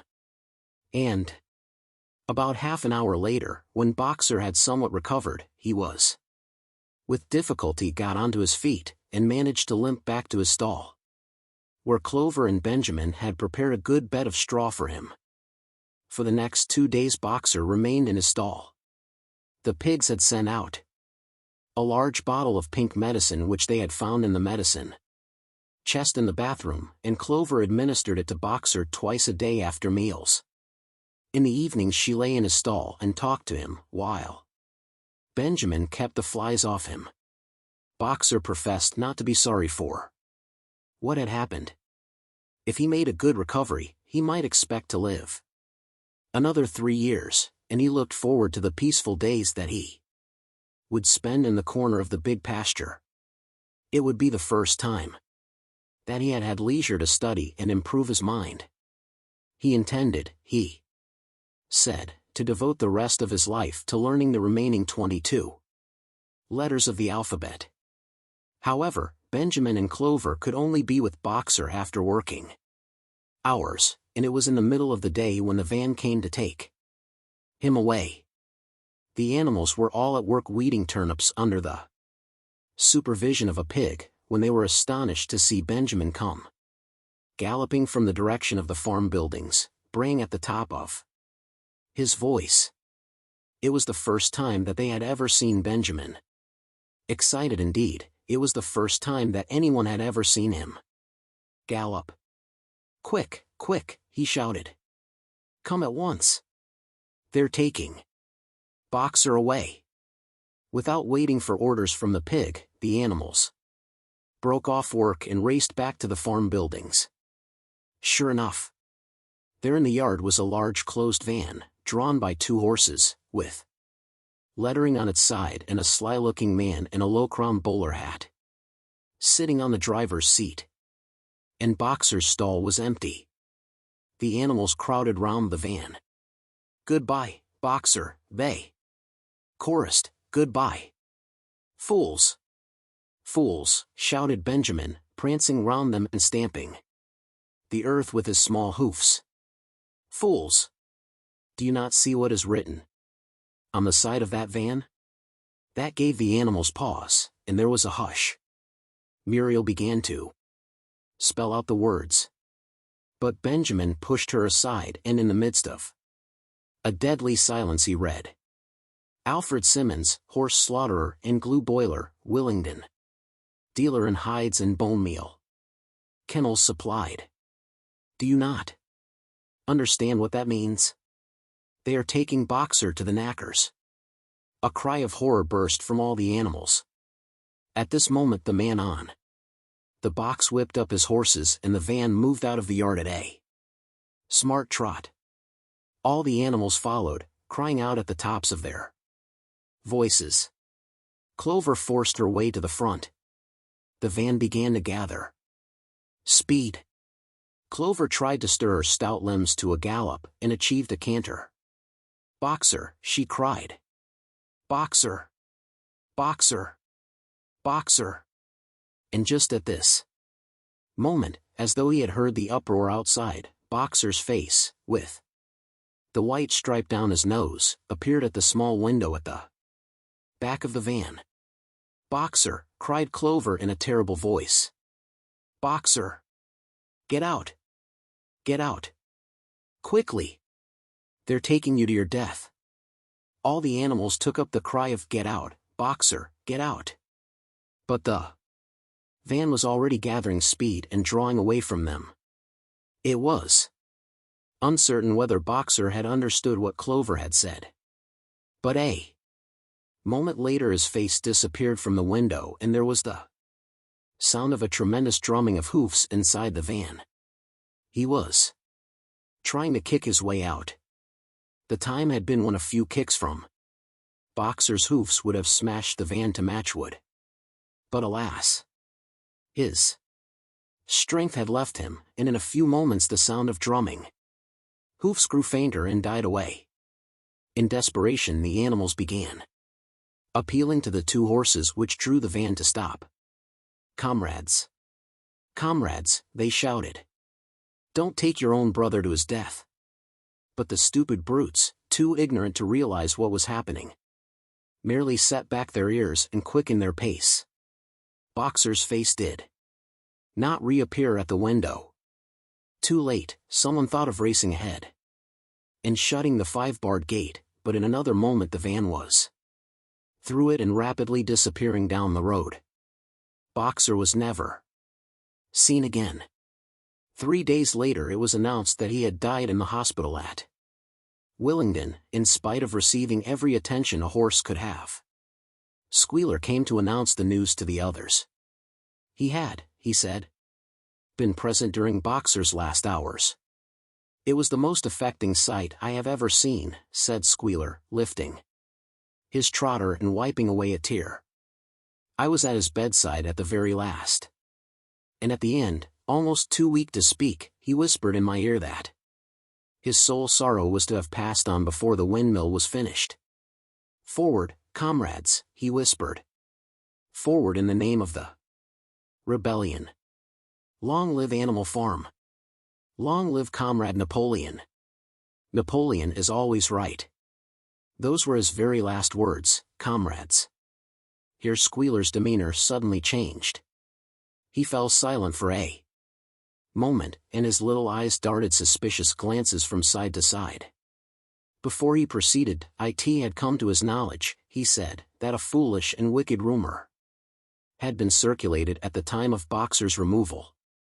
Some of the animals had noticed that the van which took Boxer away was marked horse slaughterer, and had actually jumped to the conclusion that Boxer was being sent to the knackers. It was almost unbelievable, said Squealer, that any animal could be so stupid. Surely, he cried indignantly, whisking his tail and skipping from side to side, surely they knew their beloved leader, Comrade Napoleon, better than that? But the explanation was really very simple. The van had previously been the property of the knacker, and had been bought by the veterinary surgeon, who had not yet painted the old name out. That was how the mistake had arisen. The animals were enormously relieved to hear this. And when Squealer went on to give further graphic details of Boxer's deathbed, the admirable care he had received, and the expensive medicines for which Napoleon had paid without a thought as to the cost. Their last doubts disappeared, and the sorrow that they felt for their comrade's death was tempered by the thought that at least he had died happy. Napoleon himself appeared at the meeting on the following Sunday morning and pronounced a short oration in Boxer's honor. It had not been possible, he said, to bring back their lamented comrade's remains for interment on the farm, but he had ordered a large wreath to be made from the laurels in the farmhouse garden and sent down to be placed on Boxer's grave. And in a few days' time the pigs intended to hold a memorial banquet in Boxer's honor. Napoleon ended his speech with a reminder of Boxer's two favorite maxims: "I will work harder," and "Comrade Napoleon is always right," maxims, he said, which every animal would do well to adopt as his own. On the day appointed for the banquet, a grocer's van drove up from Willingdon and delivered a large wooden crate at the farmhouse. That night there was the sound of uproarious singing, which was followed by what sounded like a violent quarrel and ended at about 11 o'clock with a tremendous crash of glass. No one stirred in the farmhouse before noon on the following day, and the word went round that from somewhere or other the pigs had acquired the money to buy themselves another case of whiskey. Years passed. The seasons came and went, the short animal lives fled by. A time came when there was no one who remembered the old days before the rebellion, except Clover, Benjamin, Moses the raven, and a number of the pigs. Muriel was dead, Bluebell, Jessie, and Pincher were dead. Jones, too, was dead. He had died in an inebriate's home in another part of the country. Snowball was forgotten. Boxer was forgotten, except by the few who had known him. Clover was an old stout mare now, stiff in the joints and with a tendency to rheumy eyes. She was 2 years past the retiring age, but in fact no animal had ever actually retired. The talk of setting aside a corner of the pasture for superannuated animals had long since been dropped. Napoleon was now a mature boar of 24 stone. Squealer was so fat that he could with difficulty see out of his eyes. Only old Benjamin was much the same as ever, except for being a little grayer about the muzzle, and, since Boxer's death, more morose and taciturn than ever. There were many more creatures on the farm now, though the increase was not so great as had been expected in earlier years. Many animals had been born to whom the rebellion was only a dim tradition, passed on by word of mouth, and others had been bought who had never heard mention of such a thing before their arrival. The farm possessed 3 horses now besides Clover. They were fine upstanding beasts, willing workers and good comrades, but very stupid. None of them proved able to learn the alphabet beyond the letter B. They accepted everything that they were told about the rebellion and the principles of animalism, especially from Clover, for whom they had an almost filial respect, but it was doubtful whether they understood very much of it. The farm was more prosperous now, and better organized. It had even been enlarged by 2 fields which had been bought from Mr. Pilkington. The windmill had been successfully completed at last, and the farm possessed a threshing machine and a hay elevator of its own, and various new buildings had been added to it. Whymper had bought himself a dog-cart. The windmill, however, had not after all been used for generating electrical power. It was used for milling corn, and brought in a handsome money profit. The animals were hard at work building yet another windmill. When that one was finished, so it was said, the dynamos would be installed. But the luxuries of which Snowball had once taught the animals to dream, the stalls with electric light and hot and cold water, and the 3-day week, were no longer talked about. Napoleon had denounced such ideas as contrary to the spirit of animalism. The truest happiness, he said, lay in working hard and living frugally. Somehow it seemed as though the farm had grown richer without making the animals themselves any richer except, of course, for the pigs and the dogs. Perhaps this was partly because there were so many pigs and so many dogs. It was not that these creatures did not work after their fashion. There was, as Squealer was never tired of explaining, endless work in the supervision and organization of the farm. Much of this work was of a kind that the other animals were too ignorant to understand. For example, Squealer told them that the pigs had to expend enormous labors every day upon mysterious things called files, reports, minutes, and memoranda. These were large sheets of paper which had to be closely covered with writing, and as soon as they were so covered, they were burnt in the furnace. This was of the highest importance for the welfare of the farm, Squealer said. But still, neither pigs nor dogs produced any food by their own labor, and there were very many of them, and their appetites were always good. As for the others, their life, so far as they knew, was as it had always been. They were generally hungry, they slept on straw, they drank from the pool, they labored in the fields, in winter they were troubled by the cold, and in summer by the flies. Sometimes the older ones among them racked their dim memories and tried to determine whether in the early days of the rebellion, when Jones's expulsion was still recent, things had been better or worse than now. They could not remember. There was nothing with which they could compare their present lives. They had nothing to go upon except Squealer's lists of figures, which invariably demonstrated that everything was getting better and better. The animals found the problem insoluble. In any case, they had little time for speculating on such things now. Only old Benjamin professed to remember every detail of his long life and to know that things never had been, nor ever could be much better or much worse, hunger, hardship, and disappointment being, so he said, the unalterable law of life. And yet the animals never gave up hope. More, they never lost, even for an instant, their sense of honor and privilege in being members of Animal Farm. They were still the only farm in the whole county and all England, owned and operated by animals. Not one of them, not even the youngest, not even the newcomers who had been brought from farms 10 or 20 miles away, ever ceased to marvel at that.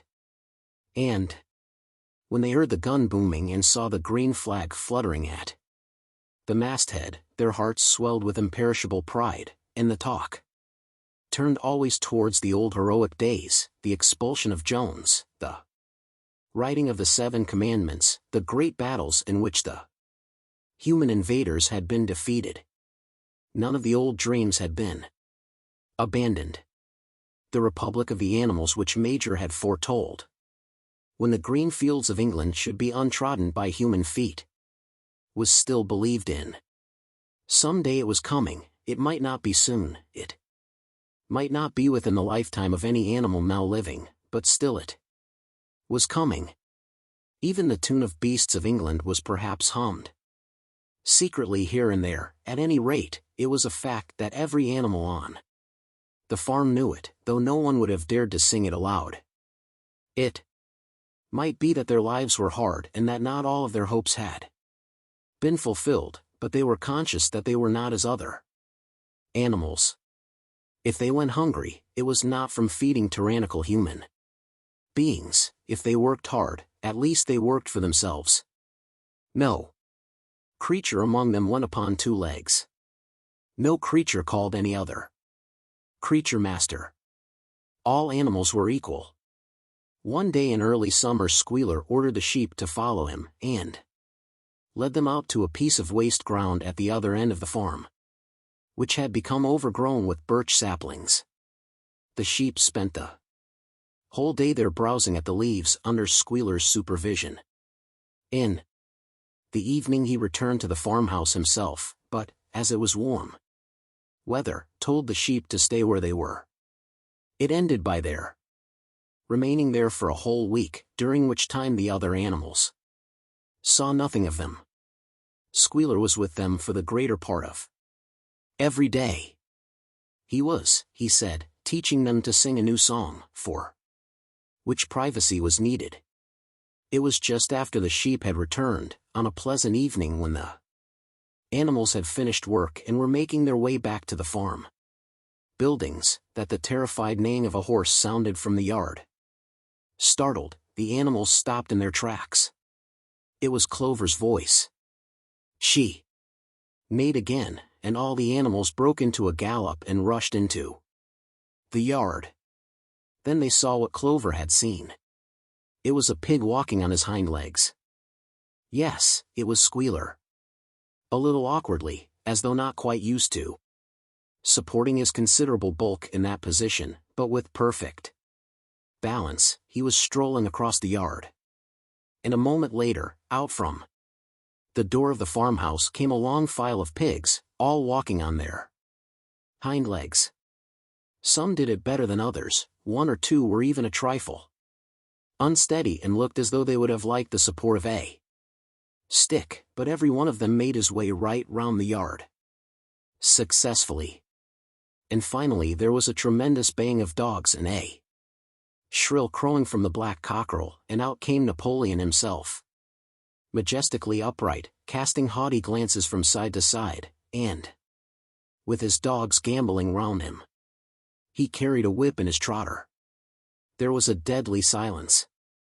Amazed, terrified, huddling together, the animals watched the long line of pigs march slowly round the yard. It was as though the world had turned upside down. Then there came a moment when the first shock had worn off, and when, in spite of everything, in spite of their terror of the dogs, and of the habit developed through long years of never complaining, never criticizing, no matter what happened they might have uttered some word of protest. But just at that moment, as though at a signal, all the sheep burst out into a tremendous bleating of "For legs good, 2 legs better. For legs good, 2 legs better. 4 legs good, 2 legs better." It went on for 5 minutes without stopping. And by the time the sheep had quieted down, the chance to utter any protest had passed, for the pigs had marched back into the farmhouse. Benjamin felt a nose nuzzling at his shoulder. He looked round. It was Clover. Her old eyes looked dimmer than ever. Without saying anything, she tugged gently at his mane and led him round to the end of the big barn, where the 7 commandments were written. For a minute or two they stood gazing at the tatted wall with its white lettering. "My sight is failing," she said finally. "Even when I was young I could not have read what was written there. But it appears to me that that wall looks different. Are the 7 commandments the same as they used to be, Benjamin?" For once Benjamin consented to break his rule, and he read out to her what was written on the wall. There was nothing there now except a single commandment. It ran, "All animals are equal. But some animals are more equal than others." After that it did not seem strange when next day the pigs who were supervising the work of the farm all carried whips in their trotters. It did not seem strange to learn that the pigs had bought themselves a wireless set, were arranging to install a telephone, and had taken out subscriptions to John Bull, Titbits, and the Daily Mirror. It did not seem strange when Napoleon was seen strolling in the farmhouse garden with a pipe in his mouth. No, not even when the pigs took Mr. Jones's clothes out of the wardrobes and put them on, Napoleon himself appearing in a black coat, rat-catcher breeches, and leather leggings, while his favorite sow appeared in the watered silk dress which Mrs. Jones had been used to wear on Sundays. A week later, in the afternoon, a number of dog carts drove up to the farm, A deputation of neighboring farmers had been invited to make a tour of inspection. They were shown all over the farm and expressed great admiration for everything they saw, especially the windmill. The animals were weeding the turnip field. They worked diligently, hardly raising their faces from the ground, and not knowing whether to be more frightened of the pigs or of the human visitors. That evening loud laughter and bursts of singing came from the farmhouse. And suddenly, at the sound of the mingled voices, the animals were stricken with curiosity. What could be happening in there? Now that for the first time animals and human beings were meeting on terms of equality? With one accord they began to creep as quietly as possible into the farmhouse garden. At the gate they paused, half frightened to go on, but Clover led the way in. They tiptoed up to the house, and such animals as were tall enough peered in at the dining room window. There, round the long table, sat half a dozen farmers and half a dozen of the more eminent pigs. Napoleon himself occupying the seat of honor at the head of the table, the pigs appeared completely at ease in their chairs. The company had been enjoying a game of cards but had broken off for the moment, evidently in order to drink a toast. A large jug was circulating, and the mugs were being refilled with beer. No one noticed the wondering faces of the animals that gazed in at the window. Mr. Pilkington, of Foxwood, had stood up, his mug in his hand. In a moment, he said, he would ask the present company to drink a toast. But before doing so, there were a few words that he felt it incumbent upon him to say.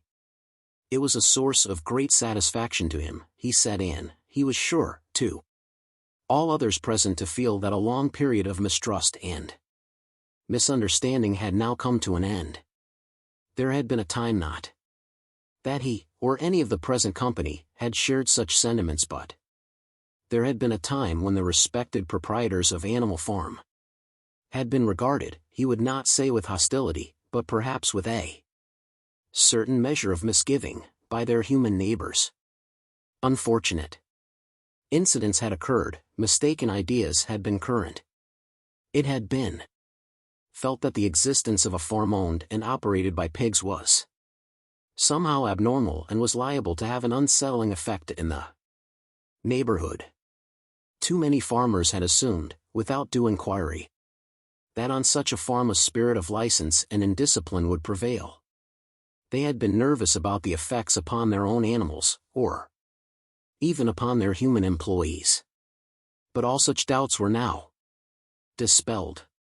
Today he and his friends had visited Animal Farm and inspected every inch of it with their own eyes, and what did they find? Not only the most up-to-date methods, but a discipline and an orderliness which should be an example to all farmers everywhere. He believed that he was right in saying that the lower animals on Animal Farm did more work and received less food than any animals in the county. Indeed, he and his fellow visitors today had observed many features which they intended to introduce on their own farms.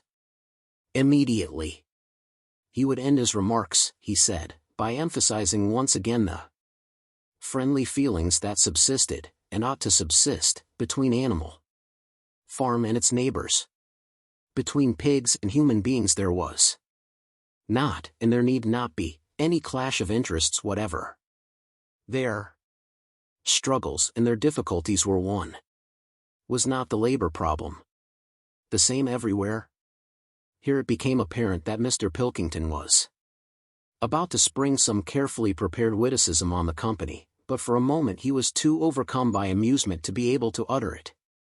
After much choking, during which his various chins turned purple, he managed to get it out. If you have your lower animals to contend with, he said, we have our lower classes. This bon mot set the table in a roar, and Mr. Pilkington once again congratulated the pigs on the low rations, the long working hours, and the general absence of pampering which he had observed on Animal Farm. And now, he said finally, he would ask the company to rise to their feet and make certain that their glasses were full. Gentlemen, concluded Mr. Pilkington, gentlemen, I give you a toast to the prosperity of Animal Farm. There was enthusiastic cheering and stamping of feet. Napoleon was so gratified that he left his place and came round the table to clink his mug against Mr. Pilkington's before emptying it. When the cheering had died down, Napoleon, who had remained on his feet, intimated that he, too, had a few words to say. Like all of Napoleon's speeches, it was short and to the point. He too, he said, was happy that the period of misunderstanding was at an end. For a long time there had been rumors circulated, he had reason to think, by some malignant enemy that there was something subversive and even revolutionary in the outlook of himself and his colleagues. They had been credited with attempting to stir up rebellion among the animals on neighboring farms. Nothing could be further from the truth. Their sole wish, now and in the past, was to live at peace and in normal business relations with their neighbors. This farm which he had the honor to control, he added, was a cooperative enterprise. The title deeds, which were in his own possession, were owned by the pigs jointly. He did not believe, he said, that any of the old suspicions still lingered. But certain changes had been made recently in the routine of the farm, which should have the effect of promoting confidence still further. Hitherto the animals on the farm had had a rather foolish custom of addressing one another as comrade. This was to be suppressed. There had also been a very strange custom, whose origin was unknown, of marching every Sunday morning past a boar's skull which was nailed to a post in the garden. This, too, would be suppressed, and the skull had already been buried. His visitors might have observed, too, the green flag which flew from the masthead. If so, they would perhaps have noted that the white hoof and horn with which it had previously been marked had now been removed. It would be a plain green flag from now onwards. He had only one criticism, he said, to make of Mr. Pilkington's excellent and neighborly speech. Mr. Pilkington had referred throughout to Animal Farm. He could not of course know, for he, Napoleon, was only now for the first time announcing it, that the name Animal Farm had been abolished. Henceforward the farm was to be known as the Manor Farm, which, he believed, was its correct and original name. Gentlemen, concluded Napoleon, I will give you the same toast as before, but in a different form. Fill your glasses to the brim. Gentlemen, here is my toast, to the prosperity of the Manor Farm. There was the same hearty cheering as before, and the mugs were emptied to the dregs. But as the animals outside gazed at the scene, it seemed to them that some strange thing was happening. What was it that had altered in the faces of the pigs? Clover's old dim eyes flitted from one face to another. Some of them had 5 chins, some had 4. Some had 3. But what was it that seemed to be melting and changing? Then, the applause having come to an end, the company took up their cards and continued the game that had been interrupted, and the animals crept silently away. But they had not gone 20 yards when they stopped short. An uproar of voices was coming from the farmhouse. They rushed back and looked through the window again. Yes, a violent quarrel was in progress. There were shoutings, bangings on the table, sharp suspicious glances, furious denials. The source of the trouble appeared to be that Napoleon and Mr. Pilkington had each played an ace of spades simultaneously. 12 voices were shouting in anger, and they were all alike. No question, now, what had happened to the faces of the pigs? The creatures outside looked from pig to man, and from man to pig, and from pig to man again, but already it was impossible to say which was which.